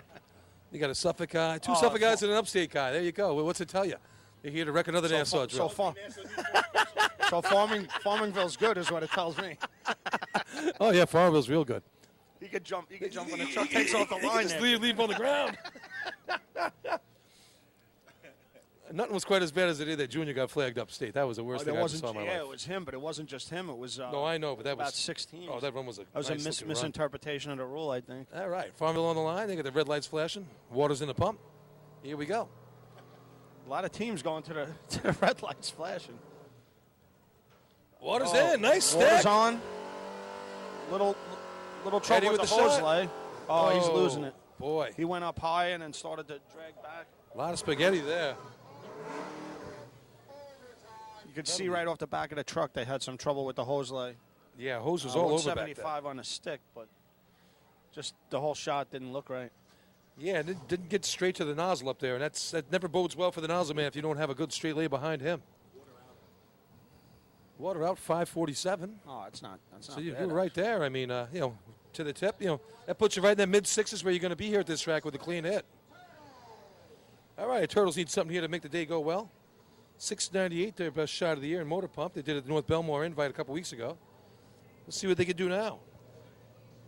It seems basic, but again, I probably have said this 100 times. When starting with the Flukes and then to West Hempstead, we used to stress the placement of everyone off the back of that truck and making sure that the hose is straight to the nozzle man.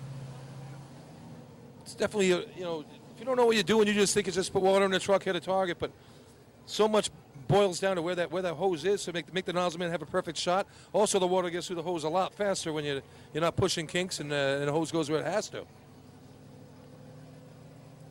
All right, Westbury's on the line. They got their flashing lights going too.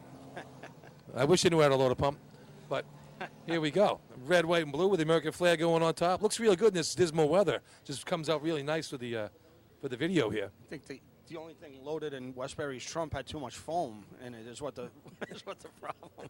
Loaded in Westbury is usually me.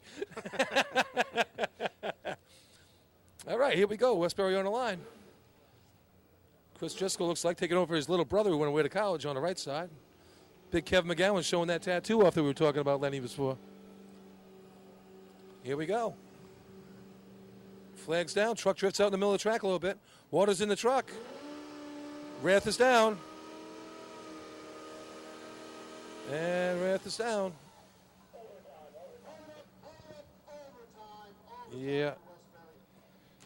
Tell that was that guy's first time ever running. I can tell that was a new guy. I mean, I don't know. If I'm Danny there. If I'm Danny there, I got to take the nozzle myself. He's done it 1,000 times. I'm not giving away the nozzle to someone getting behind him first time ever at a tournament and getting hurt for Tuesday. I got a wife and kids to think about. It does hurt when you get hit by that nozzle, by the way, people. Well, that's the rule of thumb was if you hit a nozzle, keep running. Yeah, that's it. Get in front of that thing. Just remember, you take one step in front of that nozzle, it will never catch you. Yeah, exactly. That's he hits it right on the head. It's never the nozzle man that gets hurt. It's the backup man or the man behind him. Well, I tell you, with I guess it was Dominic with New Hyde Park. I mean, I feel like they used to go for a ride every other shot. Oh, he'd boy. He'd hold on to the nozzle, and his body would go zipping across the street. Well, they would run that. Yeah, he did hit the target. They'd run that slide over there, and he got out so far that I don't think those guys could ever keep up with him. No, he was so far out all the time. They did have straight holes, which is why a lot of times he did hit the target. He had enough straight holes to have a shot at it. But then once it started coming backwards. Look, JoJo was the same way here with the Hornets on the line. They would do the same sort of thing. There's enough holes there for one shot, and you better hit it clean.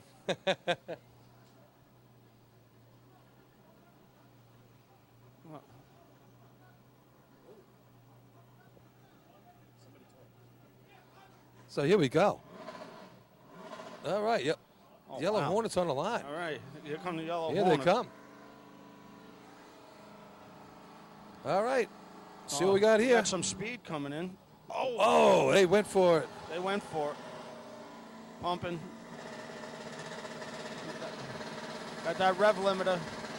That's going to be another overtime. You know, look Boy, to Benny me really- like the Hydroman, he rode in kind of far. Maybe he got off a little bit late. Might have needed another step or two to get himself under control. I've seen that with a few teams this year where the guy rides it a little bit longer than I used to. We used to get as fast as we could, but he rides in a little extra, gives the turn-on man enough time to get in front. And then it's a two-shot, and you smash it right on the hydrant. Benny really threw that stick down hard on him, and, just got to be there. So overtime for the Hornets. North America on the line, 6 points on the day. This is a big shot for them to get in down the track here.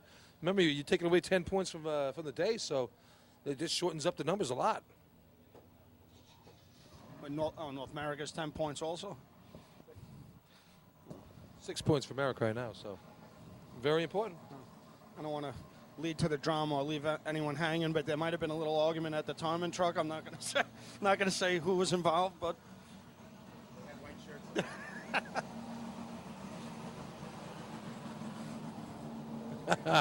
No comment on that one.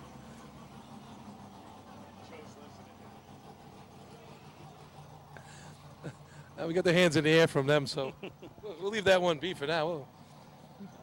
We'll talk about that one next at Lindenhurst next year. I always said I would never umpire a kid's little league game, and I think nothing personal. But I would never official a racing tournament. Wow, either. so I got to give these guys a lot of credit. As Merrick comes to the line, the rain has just picked up remarkably here. It's a steady rain now. It was more of a mist earlier on, but now it's definitely picked up. All right, they got a lot of red lights flashing on their truck. Here they come. Here comes North America. North America made a couple changes on the hydrant. Let's see how it works out. Water's in the truck. Truck's pumping.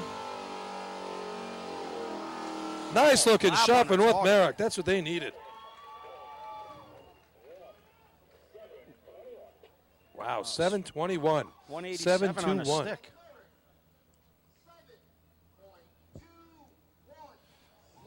All right, it's a second place shot right there, 7:21 in the truck, Fred. And then that really is tightening up now with them, Port Washington and North Belmore. It's shaping up to be real tight going into buckets. There you go. That's with Hicksville and West Hempstead and Manhasset still left to run. So Hicksville's got that team, you never know what's going to happen. And they can run any event, any shot, any time. They got 9 points now. They need a couple points here to get themselves back in better position.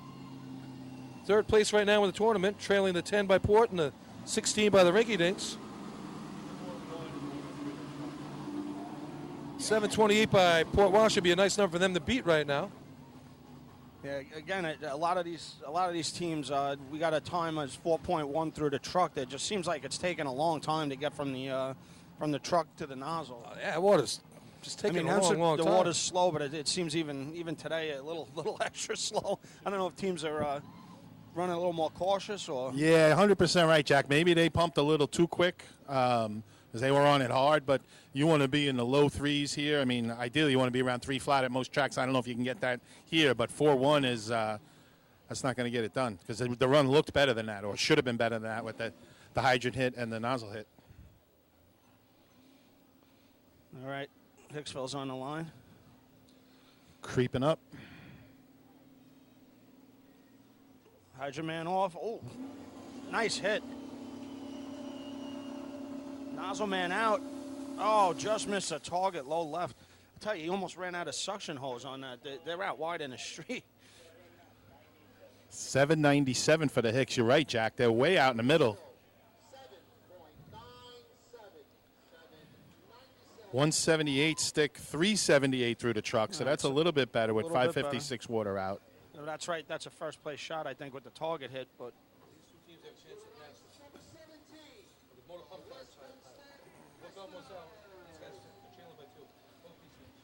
okay, so now we have the for the pump points for the year. West Hempstead is trailing by 2 to North Belmore, and so is Manhasset.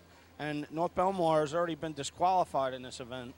So we're going to see right here who runs the time here, and if they can eke out 3 points, they can take the title. So got mentioned a little while ago, folks, it's coming down in buckets right now here. No pun intended. We're talking about the next race, but 2 teams to go, and it is pouring. I mean, there are some fans hanging in there under the trees, but it is really coming down right now. I guess a good thing they put that tarp over on the other side, too. That might be the driest place in the whole place. So, Jack, us old farts that are retired from this race, Billy's still a part-timer or from this racing thing. The Arch is a good place to be, and the media committee's a good task on this day. We're staying dry up here. Yes, sir. And you even have your lunch delivered, so you don't even have to. Yeah, it's a pretty good service. Like the 3 of us need a hero. Oh, they're running pump. I got to give them a break. Billy's waiting for round 2. We've only been here 3 hours, Billy. You want round 2 on lunch already? Yeah, and Danny, if you come and bring some ice cream. We got to have dessert. There's union rules, right? Oh, that's down, it. 2 meals a day. What else we got? West Hempstead on the line. And the rain has just let up. So it was a little downpour. And it's still coming down, but not pouring like it was 2 minutes ago. Here comes West Hempstead off the line. Cruising, not too much speed. Turn on man off. Water on. Nozzle man down. This is a good. Oh, that's a good shot. Nozzle man was doing the tippy toe there. 184 open. Oh, we have another no time. I'm going to say the same thing. The red flag is at the starting line. May have left the truck early.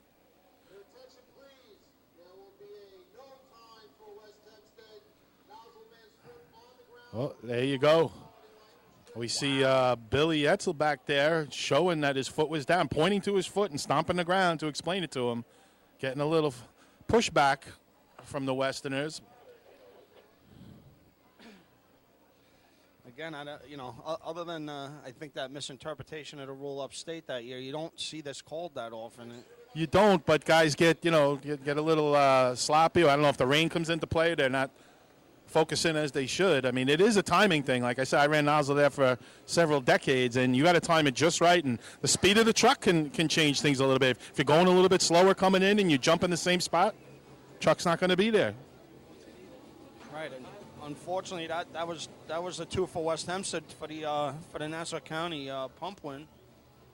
I've seen a lot of guys, like you said, jump before the truck crosses the line, but they're not hitting the ground till afterwards. And maybe you would know. I don't know that there's a huge benefit. You don't want to wait, but I don't know that there's a huge benefit to going early, really. It's just the way I was taught, Jack, and I would imagine there's a benefit to it. I guess you can get down the road a little bit quicker if you're on the ground rather than being on the truck. I'm not sure, but that's the way I was taught. And our white shirts are out there. They're standing there in the pouring rain. If they're going to be out there, they're going to do their job. No favorites there. Yeah, I agree. You want to go as close as you can, but I mean, there wouldn't be a benefit to going 5 feet early. I mean, I think it's just a timing thing where maybe the guy mistimed it, not that they're necessarily purposely trying to do anything. I've told this story before. I got nailed for it once because as the truck rolled off the line, my 1 foot was still on the ground, and I stepped up as the truck rolled away, and I got called. So that was at the start. Here comes Manhasset. Mike Ward picking the pony up. It's on. It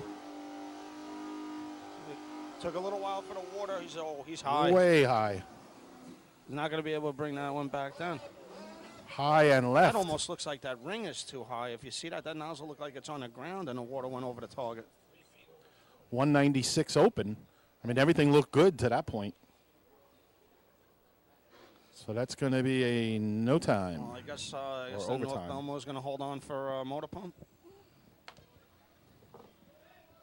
But it's going to be tight going into buckets. Yep, Billy's doing his best. I mean, you can't rush these union guys, so he's going to take his time. But like a union man, he's going to do the job right, so it's important. What's the contract allotted time for adding up the points in motor pump? He's going to be looking for overtime pretty soon.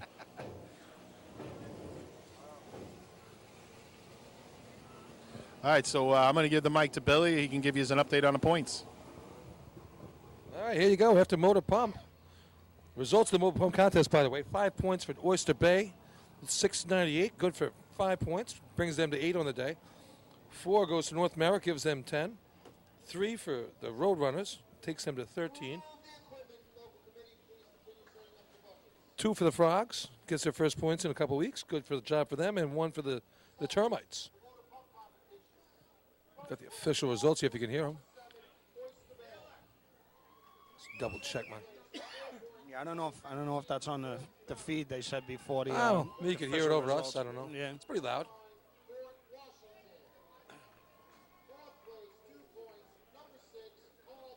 The Frogs off the schneid.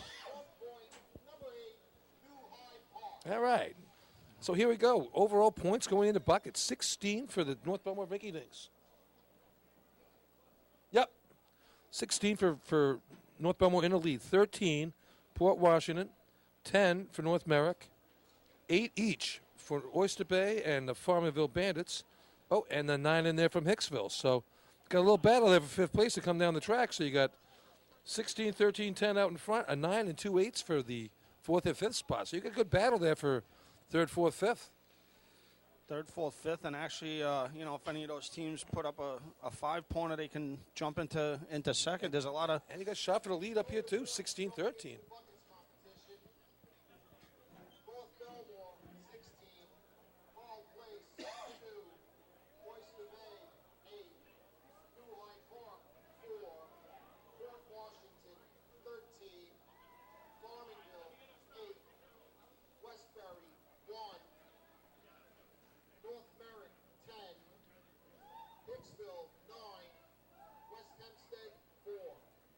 And look at this for the county points for the day. Going in for the year. Right now, I mean, North Belmont has it locked up. North Merrick, 2nd place right now.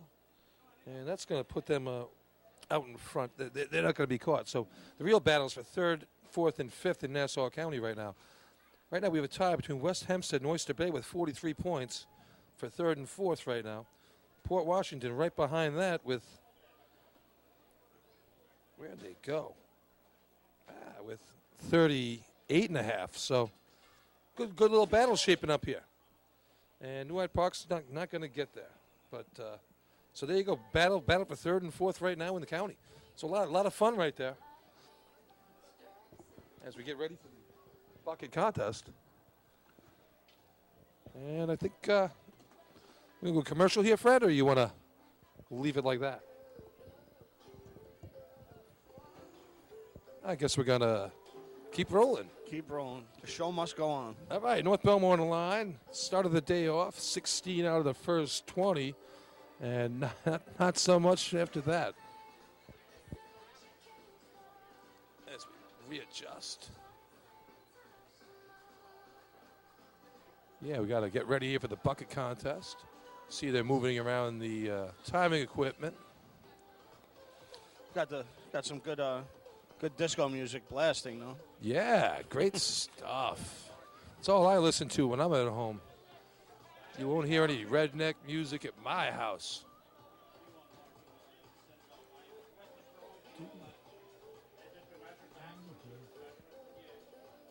All right.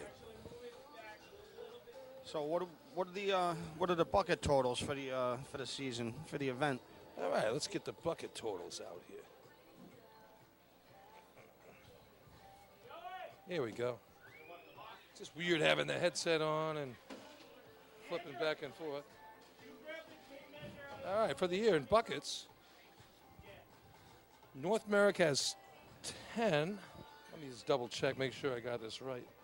Oh, here we go, yeah. North America has 10, North Belmore 7, Oyster Bay 6. So little drama here. We'll see what happens with that. I mean, I think you put a good shot up today. I don't know if there's enough tweeners in there. If you finish your run cleanly without dropping some buckets, you should be all right. We have a 19 runner up here with us. All right, so just about ready for the bucket brigade. You guys went over the points, I guess, Jack, what the situation is, right? Yeah, we just went over the bucket points. Okay. We have a 3-point drill here. So North Belmore still got to run a shot. And then the sun's coming out. So do we wait an hour? You know, I wonder what they're thinking. you better get the blowers going if that's the way you're thinking. I don't think they're thinking that way, but. No, I don't think so. I think they moved on, but it would be funny if the sun came up. It could dry this place out in an hour and a half. It's getting bright, folks. I don't know that the sun's going to make it through, but it is a thin portion of clouds going over. Let's put it that way. It's gotten brighter. Oh, I know. I don't want to be running C-hose and B-hose after buckets. Yeah, typically the guys, the uniform. You won't see too many uniforms on at that point. Some street clothes. But here on Labor Day Monday, I don't think anybody wants to extend it too much. Everybody can get home in a decent hour and get ready to start the work week again, all us labor forces. That one last ride on the sea truck? Yeah, in soggy clothes. So Twan reminding us we got a shootout here going into buckets. Let's see if they can put on a show for us. North Belmore's had some decent bucket shots this year. Yeah, I think it's 16, 13, 10, and then 9, 9, 8. So especially fourth, fifth, third are really tight. But North Belmore and I think North Merrick, I think, is in. Oh, no, Port Washington, I'm sorry, is in second with 13. So. And the guys in the back, like, we go as soon as we see this, but he goes, we're gone.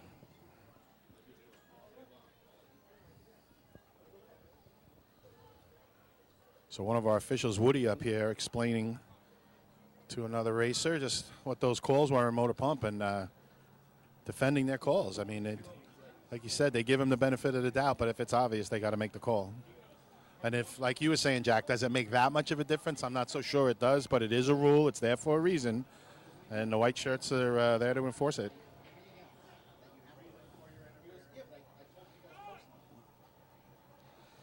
Hey, listen, they're out there, so by all means, if they see something, they got to make That's the call. it. And again, they're standing there in the pouring rain. I mean, they're not going to just look the other way. If they're going to stand there, they're going to do their job. So, Twan, I was away from the broadcast. I didn't realize your note about the shootout was about B-Hose or the state in 06 that these guys were talking about. So, my bad. But anyway, the rain has subsided, at least temporarily. This drill is really going to be over early. Be less than 4 hours with a delay.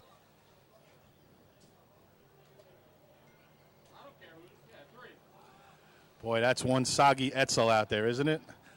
I never seen an Etzel so soggy. Almost sounds like a dish in a German restaurant, the soggy Etzel. A soggy Etzel? I don't think I'm ordering that. You guys lost? Nothing's as soggy as the officials today. Whoa. You don't have to say that into the mic, Andy. Oh. They're right behind you. Yeah. I'm done. I was president in a week. Who cares? So the host is chiming in with his opinion on the officiating today. And I can tell, all I'll say is it's not positive. Making that call is ridiculous in this drill in the pouring rain. For both of them. I'll send you a call. All right, so the other the other perspective, Lenny, on that now is the racing perspective that it was bang bang and really. I know their opinion on whether the call should have been made or not. Well, Mr. Brome is up here stating that they almost should look the other way today, which I don't agree with. I mean, what rules are you going to enforce? What ones aren't you going to enforce? You know, so I mean, if you didn't grasp and hold, they're going to give it to you. You know, it's the rules are there, and that's what they're going by. They're not making it up. Again, the officials down there don't have a horse in the race, so you can't look at it from that angle. So I'm standing behind the white shirts. They made the right calls. So right now, Jack, Billy gave me the total points as of this moment. North Belmore has the county points wrapped up with 78. North Merrick has second place with 52. Then you have West Hempstead 43, Oyster Bay 43, Port Washington 38.5. So as you said, third, fourth, and fifth is still up for grabs. And then buckets for the year: North Merrick 10, North Belmore 7, Oyster Bay 6. So that too is up for grabs.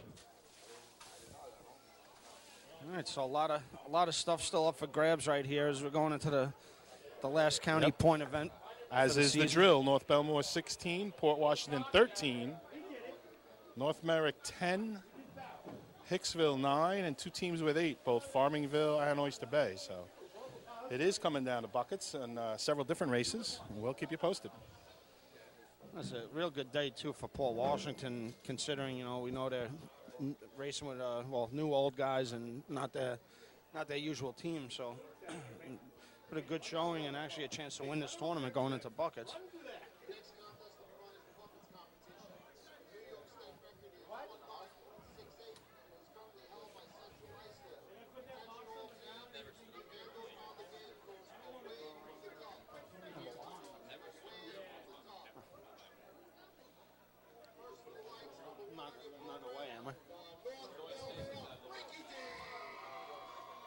Wow. Big crowd has woken up and come out from under the tents for North Belmore, cheering on their heroes, Jack. Yeah, the crowd went wild. They were staying dry, and rightly so. They want to be here for the big finish. North Belmore, again, has to put up a shot, or tournament could be in jeopardy. And they've run some good buckets this year.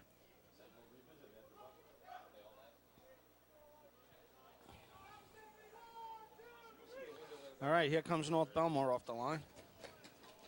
Dumpers on. Clean set. Buckets up. First one's in at 9:51. Real good. They got to get it. Oh, they just lost one. Wow. It didn't go on 12. It did not go, and they don't have a 13th bucket, Jack. Wow, this is going to open the tournament wide open. A splash at 13 doesn't do it. Wow.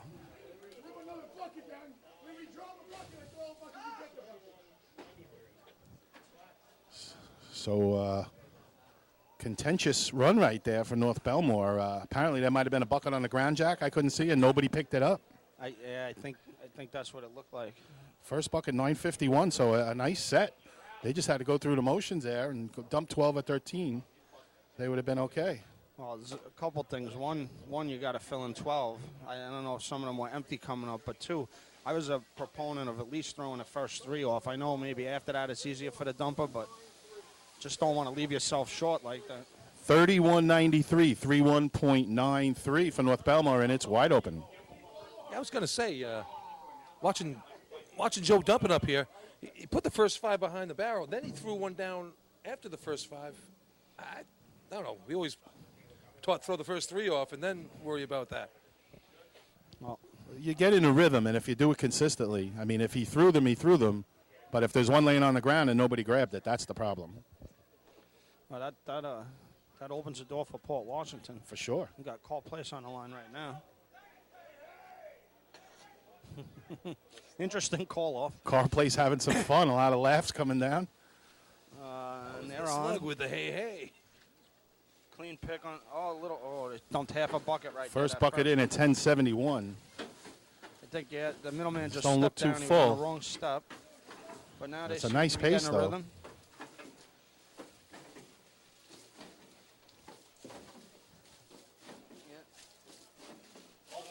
look like they're getting a little tired, but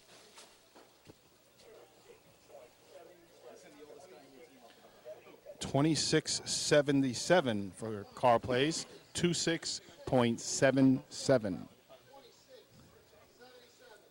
So car place did get a couple of points. Motor pump. That might hang in there for something here in buckets. They'd like to see that finish off the year right. yeah, I didn't get a chance. I was curious to see how many buckets it took them to fill. I think they were 13. Oyster Bay, again, they're in the hunt for third place total points as well as the bucket overall for the year. They're 4 points behind North Merrick, so they're going to need a heck of a shot here. Oyster Bay can run some buckets. Yeah, 23.06 on the year at the state tournament, so you know they got it in them. Yeah, ready, Look at Billy come running down there. I love that guy. Look at that sponge. All right, guys on the ladder. All guys on the ladder. Good set. All right. Clean pick. They got the pick. Nice first bucket.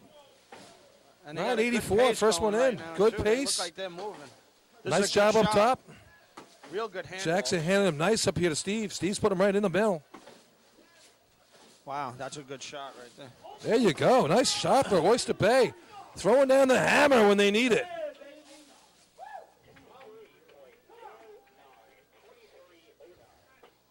Was that 12 also? And a 12. Oh, okay. 23.09 for the Teddy's boys. Almost their best shot of the year, right when they needed it. All right, that gives them a shot for the bucket title right there. Nice job by the Oyster Bay Teddy's boys. Well, not only that, if you're North Belmore, you're looking for some teams to put up a couple shots here to make it a little more difficult for Paul Washington. Sure thing. All right, 28-48, best of the year for the Termites.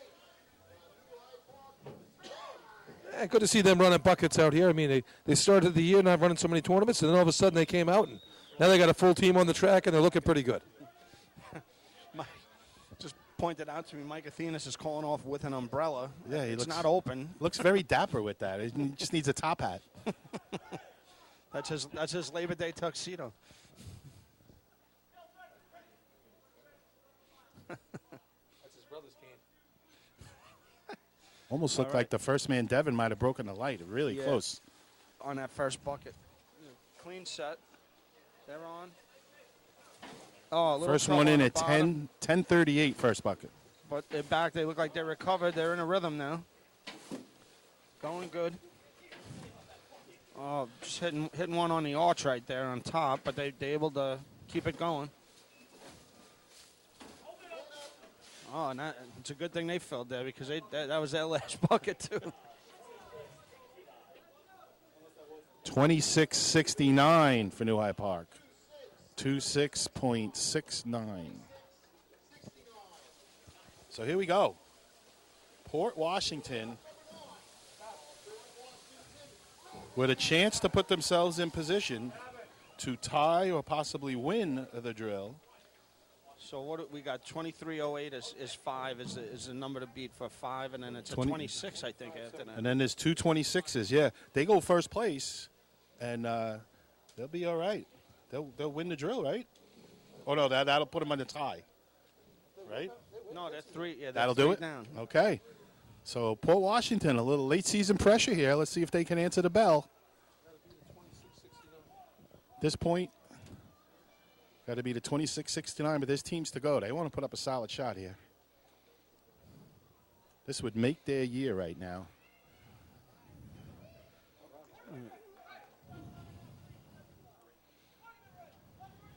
All right, here comes Port Washington. They're on the ladder. First bucket clean. First one in at 10:44. They're going to have to pick it up. Yeah, the pace is not that fast, but they are smooth right now.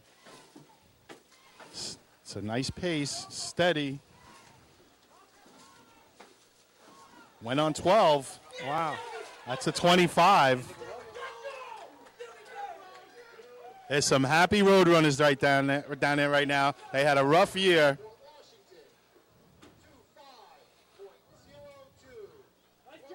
.2502. So they showing their grit right there, the road runners.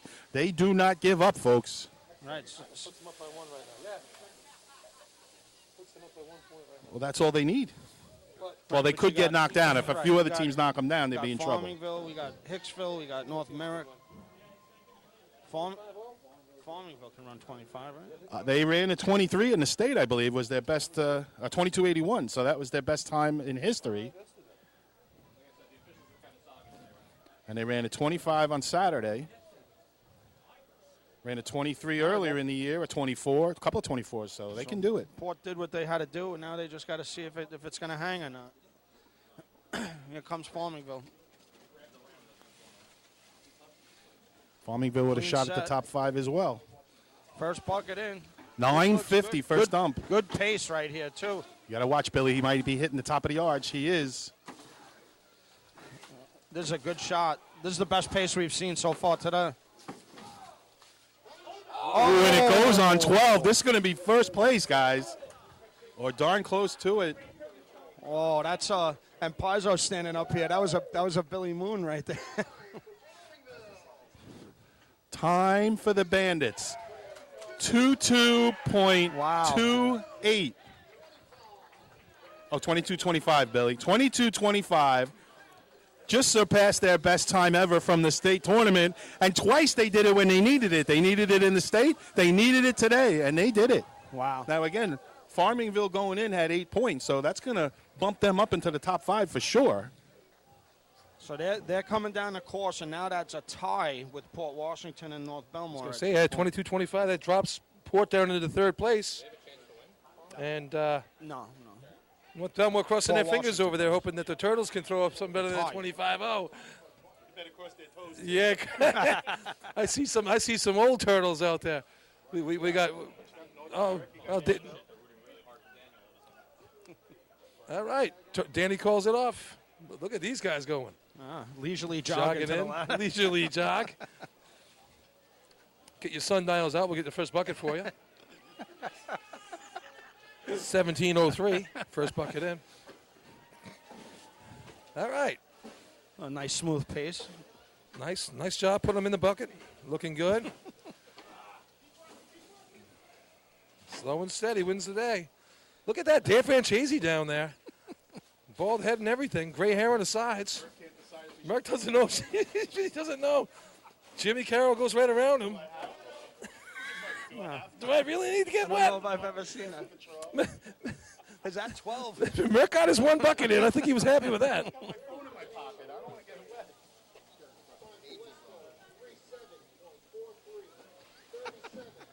Yeah, best thing about that run is it's over. 37.43 for the Westbury Turtles. Oh, here they come, the Yellow Hornets. Scott Rice with a big stinger right on his shirt coming right at you. Merck's telling me there was only one bucket in his union contract, so that was. Yeah, he's in the wrong union. That's that dispatcher union. Look at gypsies there. They go from firehouse to firehouse anyway. I don't really trust those guys. All right, so Hornets on the line. We're in the Ronald McDonald outfits. So, Andrew, we going to see Jose after this?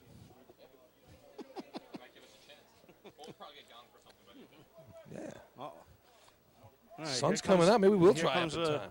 Yellow Hornets. All right. Coming Hornets in best shot of the moving. year, 30-48. Let's see what happens. Spats jumps They're on for the the pick. ladder. Bucket up. All right, first bucket's in. Pace. Not looking bad. This is looking good right here. Rumor has it they've run good buckets in practice. Hey, couple more buckets to get through. Looking like a nice run right here. Oh, wow. Oh, Wow. bad exchange between Benny and the that- top guy. And that didn't go off either on 12.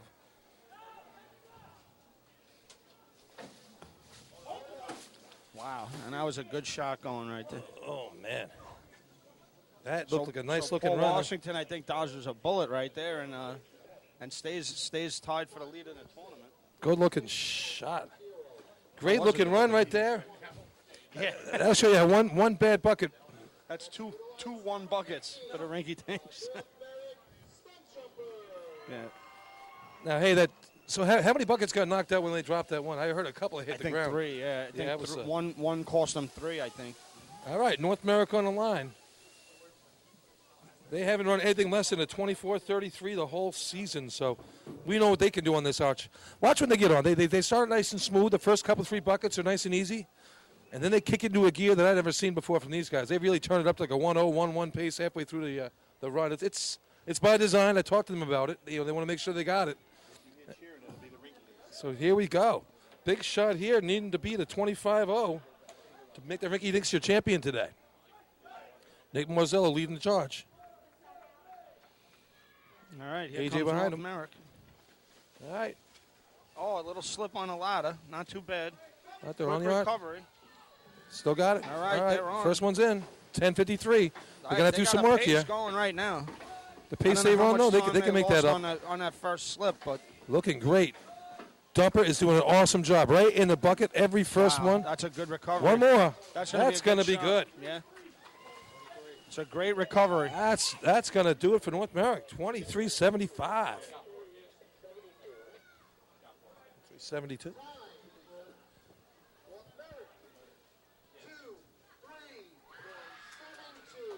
$23.72. Heavy shot by North Merrick. That's a third place run. It's going to knock Port Washington down in the fourth. And I think that Or in the locks fifth. up buckets for them and locks up the tournament for North there Belmont. you go. North Merrick's going to be your Nassau County bucket champion. That's going to secure second place for them overall in total points as well. And a lot riding on this West Hempstead shot right here for the third and fourth spots coming up here after Hicksville.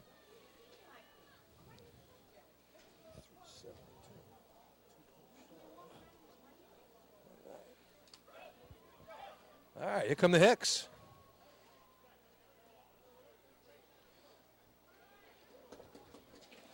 I love their handyman shirts they wear for buckets. All Look right. pretty sharp.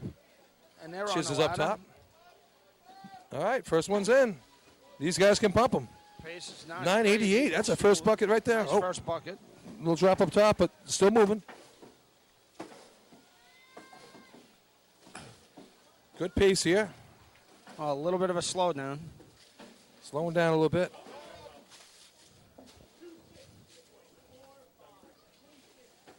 $6.45.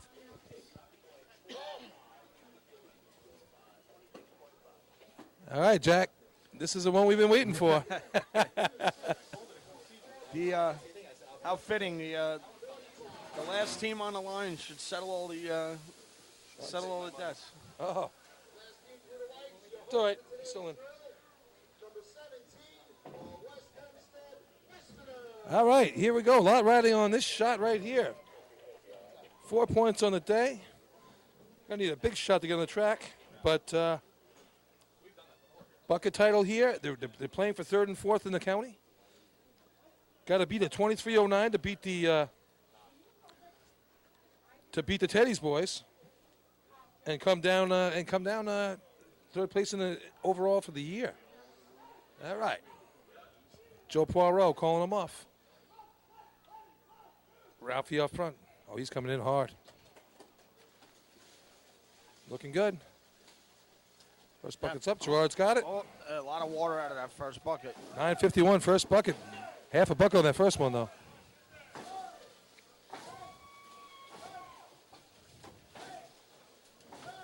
Oh, they dropped one on top.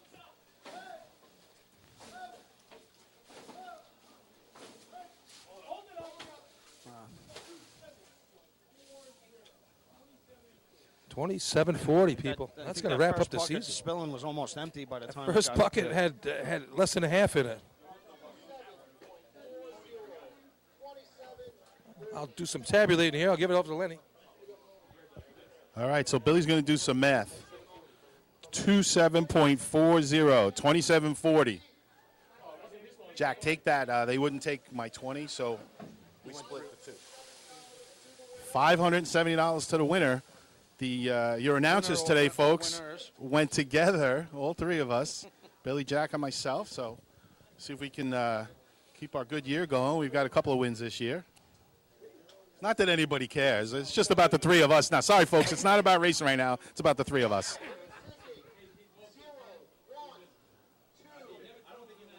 0, 1, 2.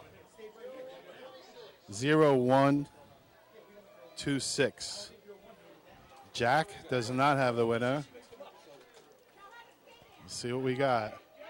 I hear some cheering down on the ground. I don't think it's you, Bill. We're losers. Apparently, Emily has won. Rita, I'll bring the money to Emily.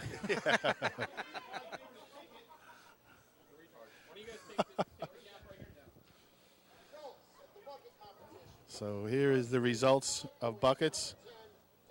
5 points for Farmingville. Might be their first ever in buckets. Second place, Oyster Bay. Third place goes to North Merrick Stump Jumpers. Fourth place goes to Port Washington. And then fifth place is Hicksville. So the final results is going to be North Belmore with 16, Port Washington with 15, Farmingville, there's a tie, Farmingville with 13, along with North Merrick, and then fifth place will be Oyster Bay Teddy's Boys. So Farmingville representing Suffolk County coming on strong here late in the day. And really, it finished up, Jack. North Belmore doing what they've done, been the class of Nassau County. Yeah, it was a little bit of a limp to the finish line today, but they opened up 15 out of 15, and that was enough to get it done. Again, we're 2 races short today, folks, but just to remind you or let you know if you weren't listening, North Belmore's Sea Hose run didn't, I don't think that was going to score, so things could have been different had we not had rain, but it is what it is. So I really think that's going to wrap it up for us. I know Fred wants to wrap it up. So just want to thank Dudley for helping us out today and everything that he's done in the last week or so, along with Chris Murphy, Fred, our engineer, Jack Cloudman today, Billy Cornell, and myself, Lenny Gombert.